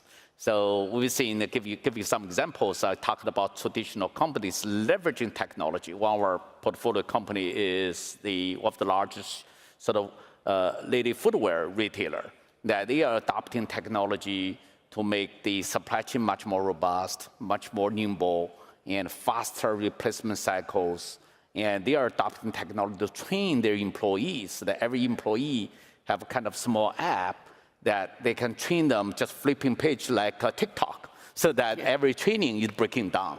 So that I've seen that companies take advantage of this kind of economic uncertainty, invest in technology, leverage technology to do it better. We had another company, it's traditional business, a mattress company, one of the premium mattress company that in China that had difficulties, during the real estate bubble burst and during the, the quarantine of COVID lockdown, that they would have the amazing slogan in the TikTok, basically saying that if you ever got, quarantine with our mattress. So that's really doing very well. They're leveraging technology, access customers, access supply chain in a faster, efficient way. What's your investment strategy looking like? So is it still, what's your take on China and fragmentation? Right. Is this temporary, or are you looking to tilt towards a more pan-Asia investment strategy? Well, Hillhouse had always been a pan-Asia investor, but what we're seeing in China, that's interesting opportunities actually coming from the winning the losers game. You're seeing companies not long-term enough, not consistent, have really steady hands actually losing shares. I think what you do is very basic. You just have a long-term mentality, be very consistent, invest in traditional businesses that can leverage technology to be better. I think that's enormous. I'm seeing same thing happening in other parts of Asia that do the same thing, that people are investing for the long term, have the steady hands. It's almost like this tennis, right? That you're is not necessarily the most powerful players win. It's that just avoid enforced errors, have steady hands. Over long run, you're gonna have a better chance. Well, Lee and I were talking earlier about China and the opportunities of investing there, and you always get asked the question as an American business, how do you feel about China? What are you going to do? And the answer is it's the second largest economy in the world, and often when people, it's about figuring out those trends again, and within China where there's a desire to build a domestic market, and again, a lot of the competition has gone away, that you do find opportunities. It's sort of gone through a lot of its pain with the real estate resetting and other things, and figuring out where those are, I think is good. I would just say, Francine, that there are many global investors that aren't interested in China anymore, but there's a lot that are. And obviously the local investors have money in China and are doubling down on investing in China. Many of the Asian investors, and in fact, a lot of the Middle East investors, the Americans are gone away. Therefore, there's an amazing opportunity to put capital to work and get returns which are excess what you would get in other places. where there is lack of money, there is usually opportunity. So we continue to build out our business in China. It's just where the money's coming from is different. And so we're raising local money in China for investing and bringing those that choose to be there to invest in China. So it's just a different, where the money's coming from is just different. Yeah, the prices in China is becoming very attractive, and we have an allocation for China that we continue investing, but we are focusing in consumer-related businesses. And you know, China has huge population, and the middle class is growing in that space. So we are focusing on that space more than any other sectors. When we talk about fragmentation and deglobalization, are we underestimating or overestimating actually these new alliances for trade, and therefore what that means for investment? I think we are. I think this is a big risk for the business environment in general. I think two risks that we always worry about: this deglobalization and the mindset change. We have been working in terms of globalization. Businesses were built to fulfill the globalization. Now we are shifting 180-degree opposite the direction. And definitely will have a great impact. And this is also, when you think about the policies that would be related to this, the localization that I know there are some opportunities in terms of localization and supply chain, but I think the big shift in the mindset of the policymakers, definitely this is a big risk. Do you see that as well, permeating through everything? We call it deglobalization because it fit with the Ds. Right. But really, I would characterize it as a reindustrialization, and new supply is getting built in different places, as opposed to it all getting built in China. If it's low-end goods, it's getting built in India, Vietnam, Philippines, or somewhere else. If it's high-end, like we're helping fund half of the new fabrication plant for Intel's chips in Arizona.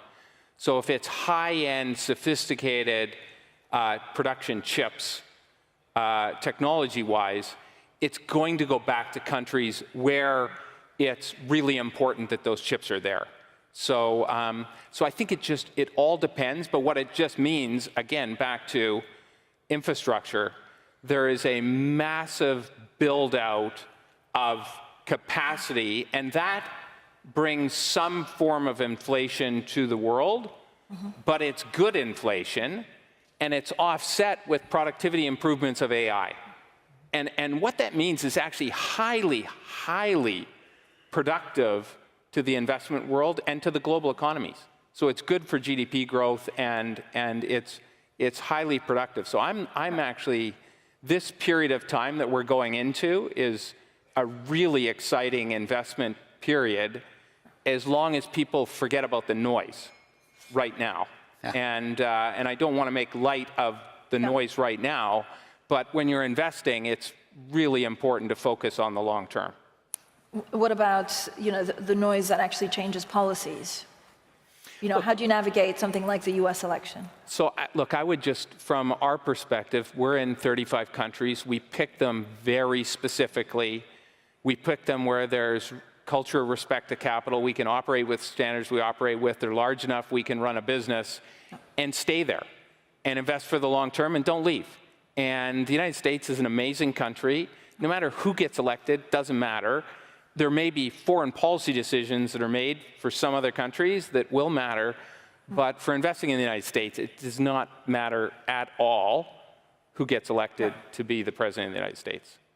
Jenny, again, how do you make a difference? The strength of the US economy is also incredible thanks to the onshoring, right? So sometimes, thanks to the onshoring, bringing back a lot of manufacturing to the US has really kicked, it's incredible actually the kind of growth we're seeing from the US. Well, I think Bruce said it exactly right, which is you're having this restructuring of supply chains.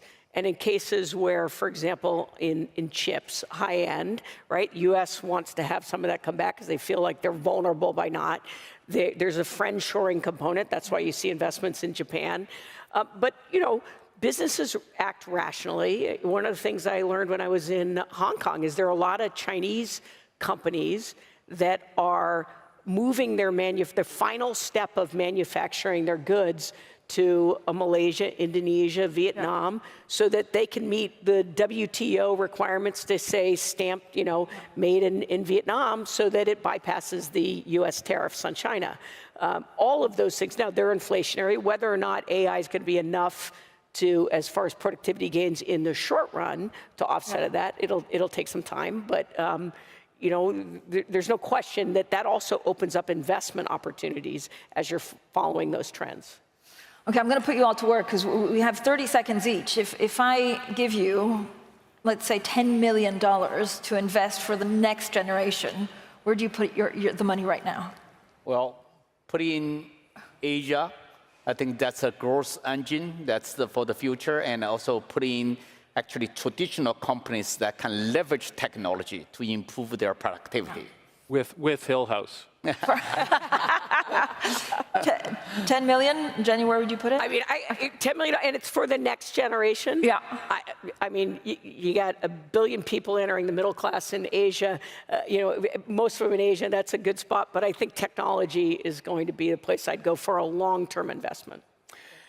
We just buy backbone infrastructure and compound it 15 or so for 25 years, and great wealth is made by compounding. I will put it in a credit right now. Credit is a very safe play. Thank you so much for a wonderful panel. Thank you so much for joining us. Thank you.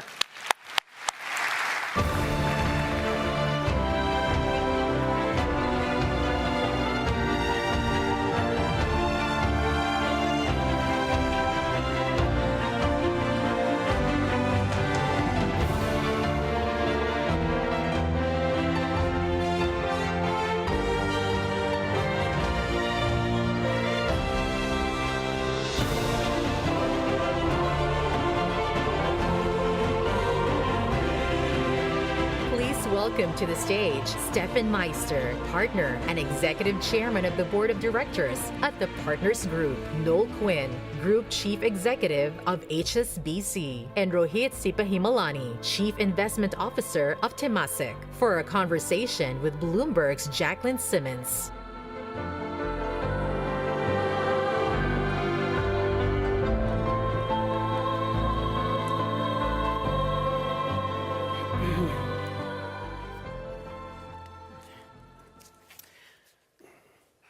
So I want to say that even in years that are far calmer than the one we're in now, striking a balance between government regulation and entrepreneurial freedom, fostering business growth, sounds at best Herculean. But I'd like to start with Noel. So 2 weeks ago, when it was announced that you were stepping down as chief executive officer after 37 years at the bank, of which 5 as CEO, someone who covers the bank very closely said to me, Noel Quinn has inarguably the hardest job in finance. The hardest job because you're basically, navigating an Asia-focused, UK-listed bank through tensions between Washington and Beijing. So could you reflect a little bit about stepping back in this specific moment for geopolitics?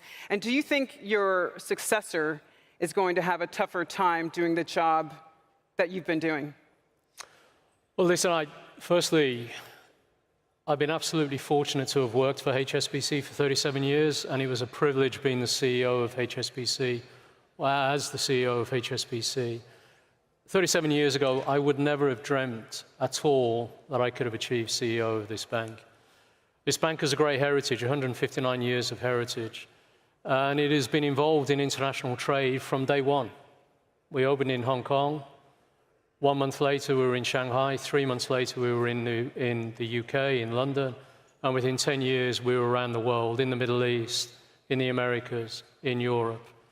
So internationalism is at the heart of HSBC, and internationalism goes through many cycles of challenges and opportunity. And at times, there are both challenges and opportunity. And I think we're in one of those times at the moment. So we've navigated complex international politics, complex international economics for 159 years. If you want to be CEO of a bank and an international bank, you have to get used to dealing with complexity and turning complexity into relative simplicity for our people. 200,000 people need to serve clients, even if the world is complex. Mm-hmm. So it sounds like you're saying your successor is going to have a tougher time. Any CEO of any international bank is going to have to deal with complexity on the international scene. But for me, it's been an absolute privilege, and I've enjoyed every moment of the last 5 years. You cannot do this job if you don't enjoy it. I want to just touch on sort of one of the themes of the panel, which is entrepreneurship. Sure. And zoom in a little bit just on the purchase by HSBC of SVP, Silicon Valley Bank, in the UK. It's obviously bought in a distressed moment. SVB was in the process of collapsing. SVB was founded to fund entrepreneurs, and you remind people often that HSBC was created to bank entrepreneurs. And so how do you maintain the spirit of entrepreneurship when absorbing a very tech and entrepreneur business like SVB into a behemoth that is HSBC? Yeah. Well, when I was living in Hong Kong, I read the very first board minutes, the actual minute book, the very first board meeting of HSBC. And in paragraph 2 and paragraph 3 of those board minutes was the purpose for it being created. It was created by entrepreneurs, not bankers, to serve entrepreneurs and entrepreneurs who wanted to trade internationally. And that purpose of 159 years ago still exists today. And what we are today is a function of all of the clients that we have banked over the past 159 years. And in Silicon Valley Bank UK, on that Friday when it went into difficulty, I saw an opportunity to acquire a bank that serves entrepreneurs in the innovation sector, in life sciences, in technology, in climate tech. And why wouldn't I be interested in a bank like that? So this was very much a strategic decision. When I called the Bank of England on the Saturday, who had taken that bank into administration, I said, I have a real strategic interest in having a look at it, but I don't know the financials. What was interesting that weekend, we mobilized over 100 people to have a look that Saturday, Sunday. We didn't write one paper, not one PowerPoint presentation. We looked at the data room, we had conversations, we spent our time analyzing the business, and everything strategically stood up, and financially it stood up. And we made the decision that weekend, without any bureaucracy, just good old-fashioned commercial decision-making, and it was both a strategic opportunity and a financial opportunity. Mm. And by Monday morning, we bought the business, and it's been a great acquisition for us. And we've now decided to build the business globally. We're taking our ability to bank entrepreneurs in the early stages, in life sciences, in technology, and now want to help them go on their global journey. It was a great entrepreneurial move. I want to come back to that, but I also want to touch on Temasek, which is also dealing with two big markets, two big countries that are at loggerheads. So excluding Singapore, your exposure to the US and to China are about equal, 22% for China, about 21% for the US. How are you adjusting your strategy around geopolitics? So look, where US and China are concerned, they're both the first and second largest economy in the world, and we continue to find opportunities in both markets. Now, however, as you pointed out, I mean, the geopolitical world we are in is leading to increasing nationalism, protectionism, and we have to factor that in as we look at investment opportunities. I would sort of bucket about the three broad things that we consider in that context. One is that we have a preference for investing in companies that have access to large domestic markets and that are relatively self-sufficient within an economic bloc or a political bloc in terms of supply chain technology, et cetera. And there are many such opportunities in the US and in China which fulfill that. So in the US, it would be cloud services companies, actually almost any services company in the US. In China, it would be a lot of consumer brands targeted at the Chinese market. So there are opportunities there, and we continue to look at those. The second thing is that in this quest for national security, we're going to have redundant supply chains. I think it was mentioned in the last panel also. But a lot of that will be at higher cost locations, and cost structures will go up, and you're going to have a high inflationary environment as a result. So it becomes very important for us to invest in companies which have pricing power. And then on balance, more of the portfolio needs to be stuff that will actually benefit in a higher inflation environment. So things like commodities, things like infrastructure, compared to the last decade. And then finally, I would say, even as you look at, with governments trying to exercise industrial muscle, spending more on fiscal, there's going to be more and more government borrowing. So in this decade, you will see higher real rates compared to the last decade. And so therefore, there's a preference towards companies with stronger cash flows, and earlier stage VC companies which require a lot of capital will struggle more compared to the last decade. So those are shifts we are making, but the important thing is balance, right? When I say, it's relative to the last decade, we want to be biased more in these areas. But ultimately, we've got to be balanced because we don't know what the world will be like. I'm saying it's going to be a high inflation environment, and probably will be for the next 3 years. But in 5 to 7 years, depending on how AI progresses, productivity from that could be a disinflationary force. So I don't know where things could end up. So it's important for us always to have balance in the portfolio, but trying to adjust to the geopolitical realities in the context I mentioned. Okay. And Stefan, we talked earlier just about the U.S. market, your biggest market, and how you can't really talk about that market without touching on what's happening in Europe. And so I wondered if you could just tell us a little bit of what you're looking at specifically from policy leaders in those markets, and especially now that they're coming up against pretty big elections. Yeah, happy to do so.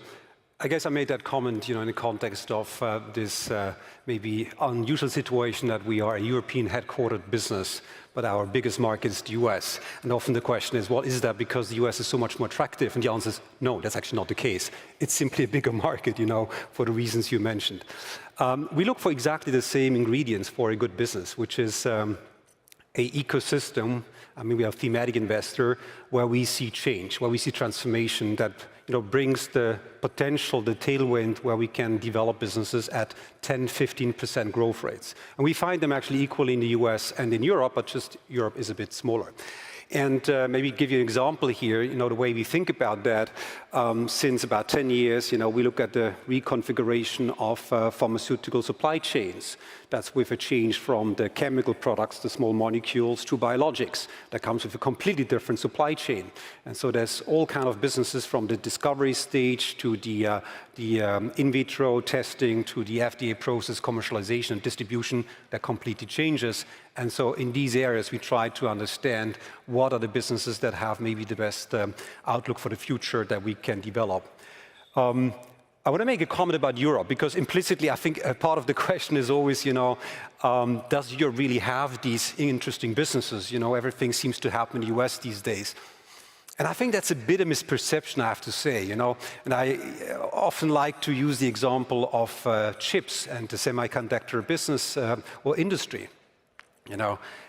This is seen as a very US or maybe also Asian kind of, dominated business. But if you think about a supply chain, you'll be surprised. It's not only the largest company, the most successful company in producing the machinery for the extreme UV lithography manufacturing, that is a Dutch. But then also, if you look at what is the laser company that delivers actually to ASML, that's a German company, Trumpf. What is the optical devices company that delivers to the laser company, that Zeiss is a German company. And who provides these clean environments, who provides the vacuum valve technology for these rooms? That's VAT in Switzerland, it's a Swiss company. It was actually a portfolio company of ours for many years. So I think there's a bit of misperception because maybe you don't see so many of these global champions anymore in Europe compared to maybe 10, 15 years ago. But there's an amazing actually range in technology, in pharmaceuticals, in digital services of leaders, specialist leaders in a space, very often, actually leading over their US peers. Right. Right. They're overlooked, but again, as we discussed, like how do they get to the scale and sort of brand recognition that the US and Asia has done? That's sort of the question in bridging that gap. So I'm going to actually skip forward to a question I wanted to ask you about innovation. You know, we talked about the tsunami of innovation being both a challenge and an opportunity, and I hope Rohit and Noel can both come in on this question too. But I wonder, you know, we talked about how a business that you buy today is going to look completely different to one in 8 years because of the pace of and transformation of technology. What does this pace in AI and technology mean for investments, for M&A, and how might it change the life cycle of investments? Yeah. Well, look, the starting point, I think, is our hypothesis that what we're seeing at the moment is a bit of a, I would say, next phase of this first digitization that started 25 years ago. 25 years ago, we saw two events. That's internet accessibility and affordability of computation power. Okay, that led to middle market businesses having servers in their basement and software, and they got connected. Then we had all our devices getting into that platform. And so that developed over the last 25 years a totally different economy where businesses have fundamentally changed. We're seeing something very similar happening now with AI and with computation power as a service. But we think the big difference is this is going to be like 10, 15 years. Because it's much more digital, there's much less need to build the actual infrastructure that last time around.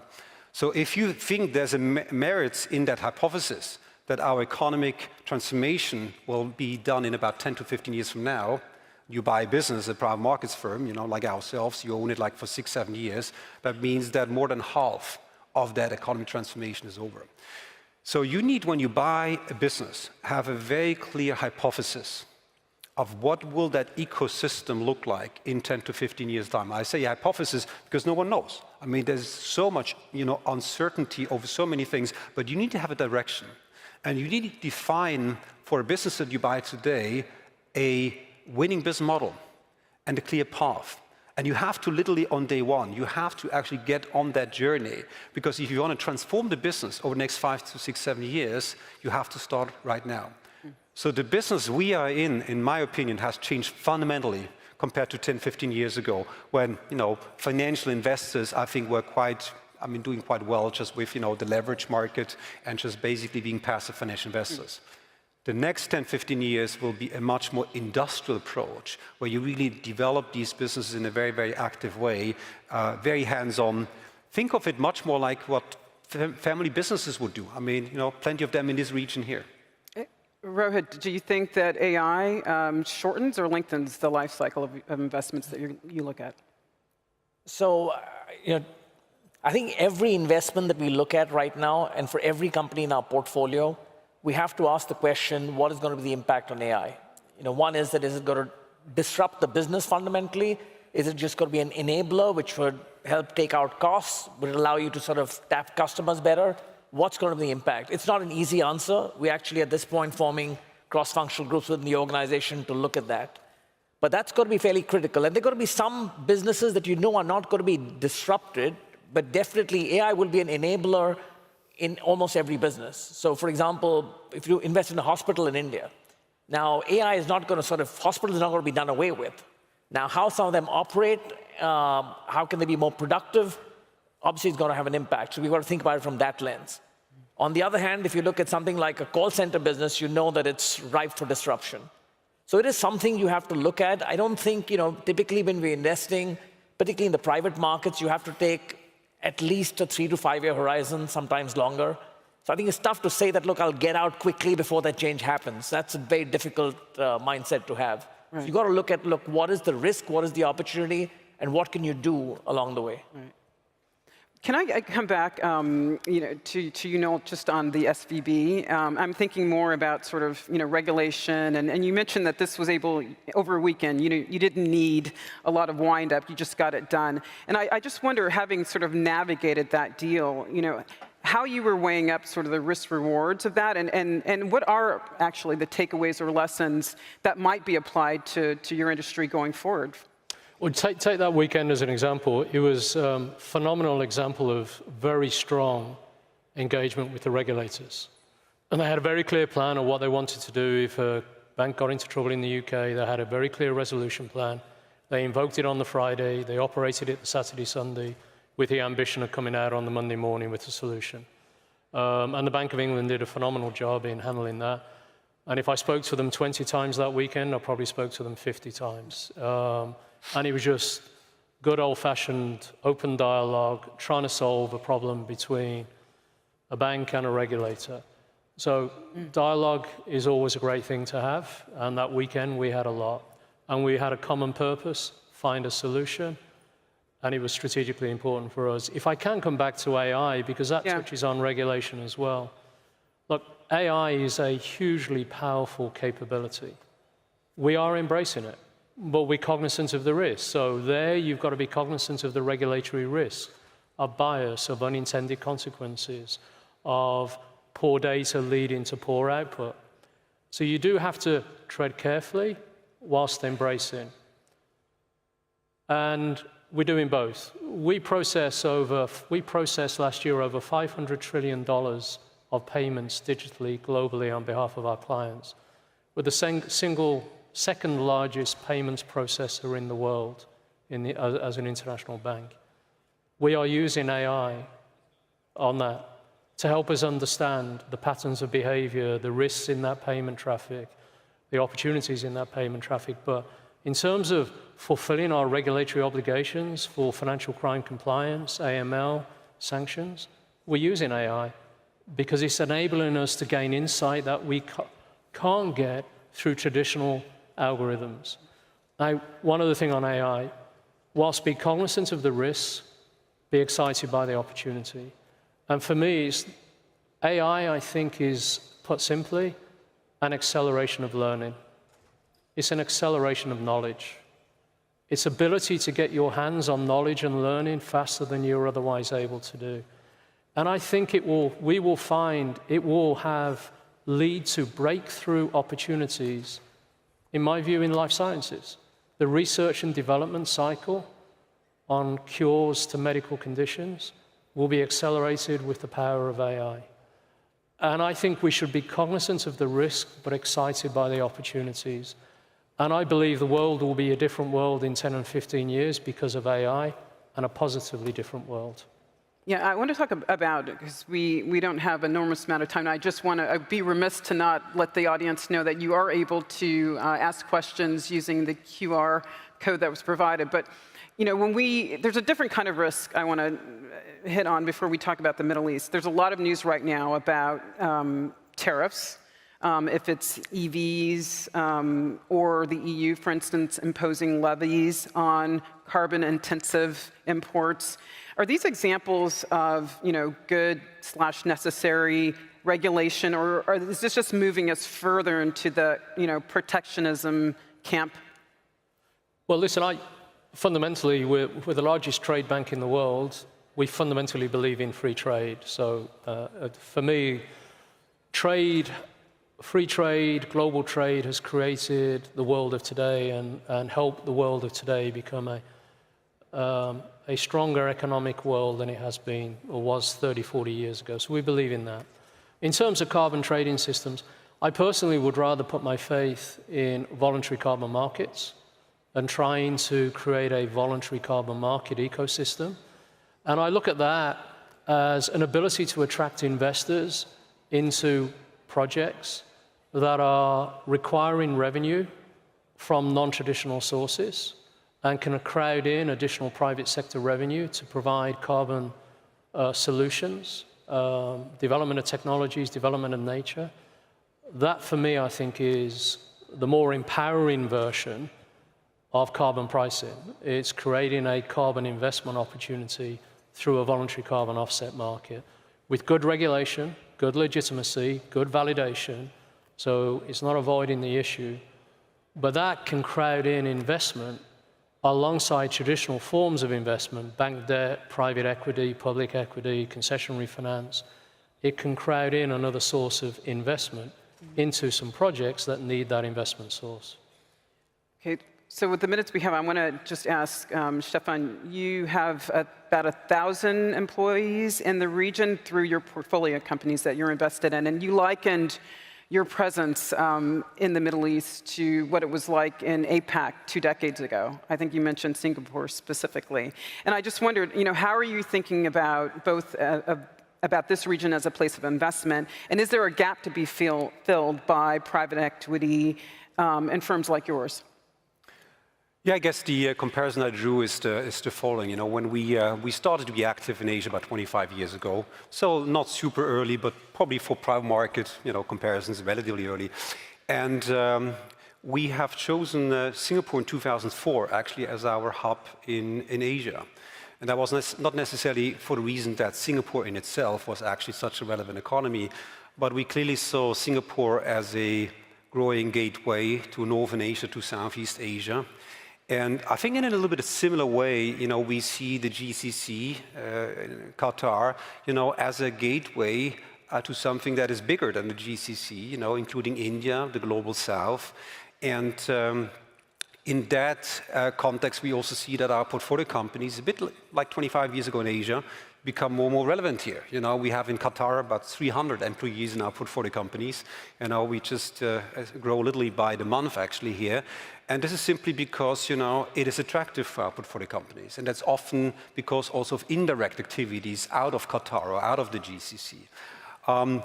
What is the role of private market? I think it will be a very natural development. I'm not so sure whether there is a necessity for instance, specific schemes to attract money very quickly or for certain things.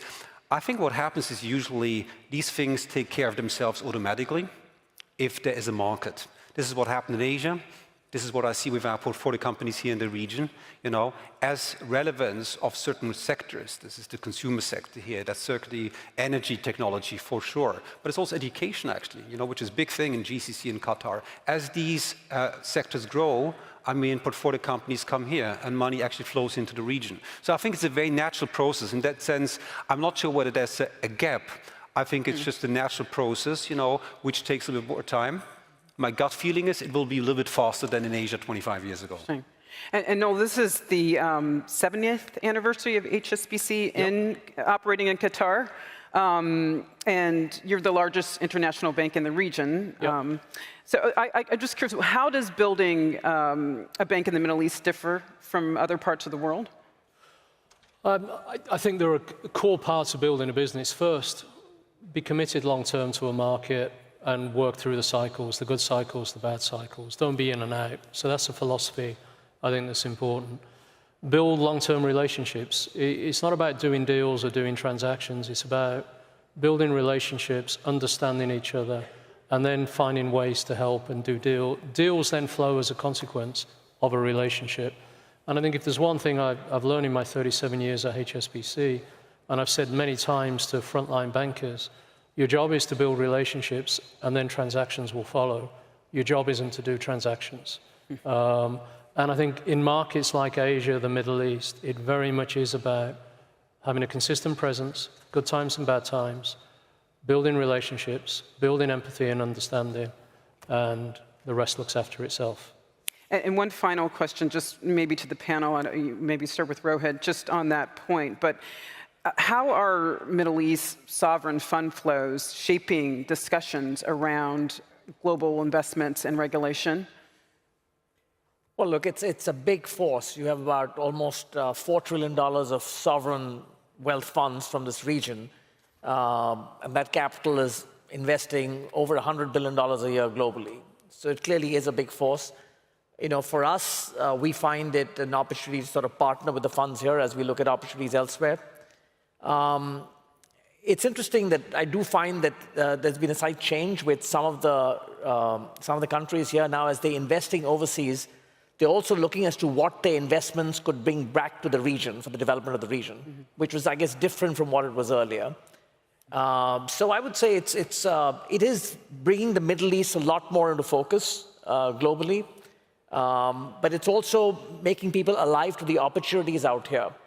So I would say from a Singapore perspective or Temasek perspective, whereas I don't think our capital in itself can add to very much out here, but are portfolio companies that have something to bring in the transformation of this region. So we have a big port company, we've got banks like DBS Bank, we've got real estate companies, we've got power utilities, waste to power companies. All those companies have something to bring to the region.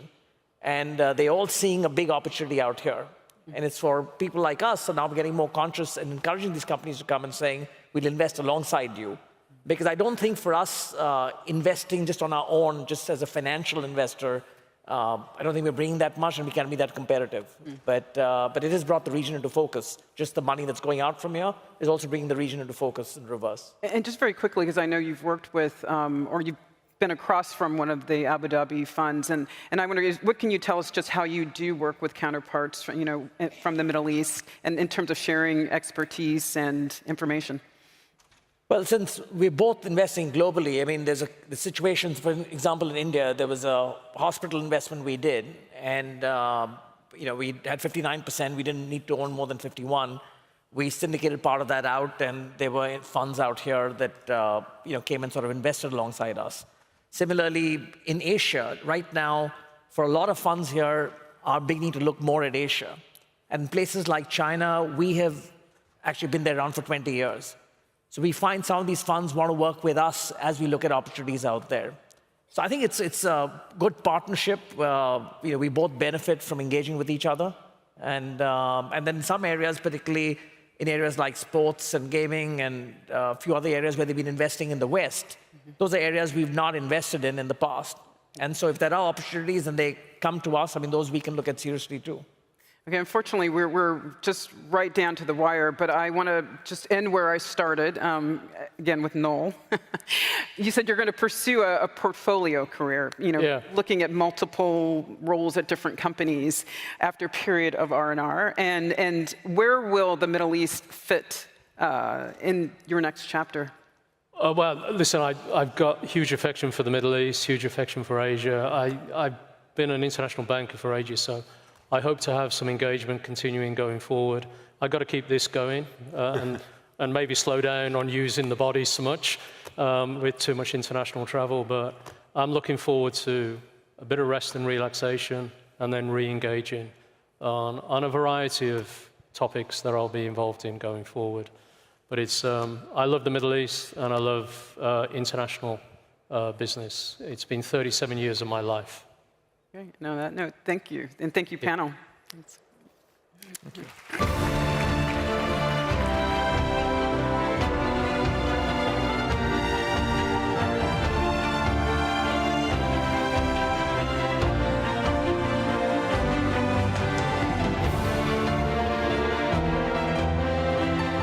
Well, everyone, that concludes our morning sessions. The general lunch will be held just outside these doors in the networking space. You can also join us at one of two lunch breakout briefings, which are happening soon in the Fairmont Hotel. Please join us back here for 3 p.m. That is when our afternoon sessions are going to begin.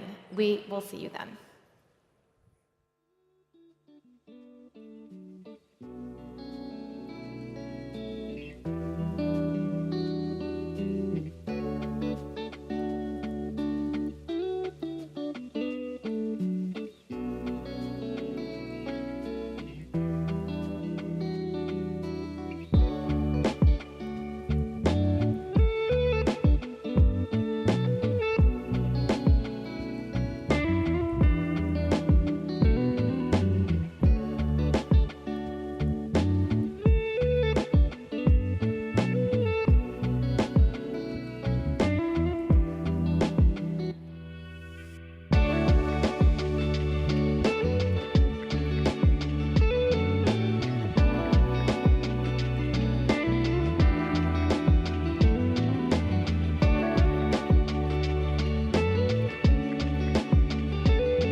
Thank you.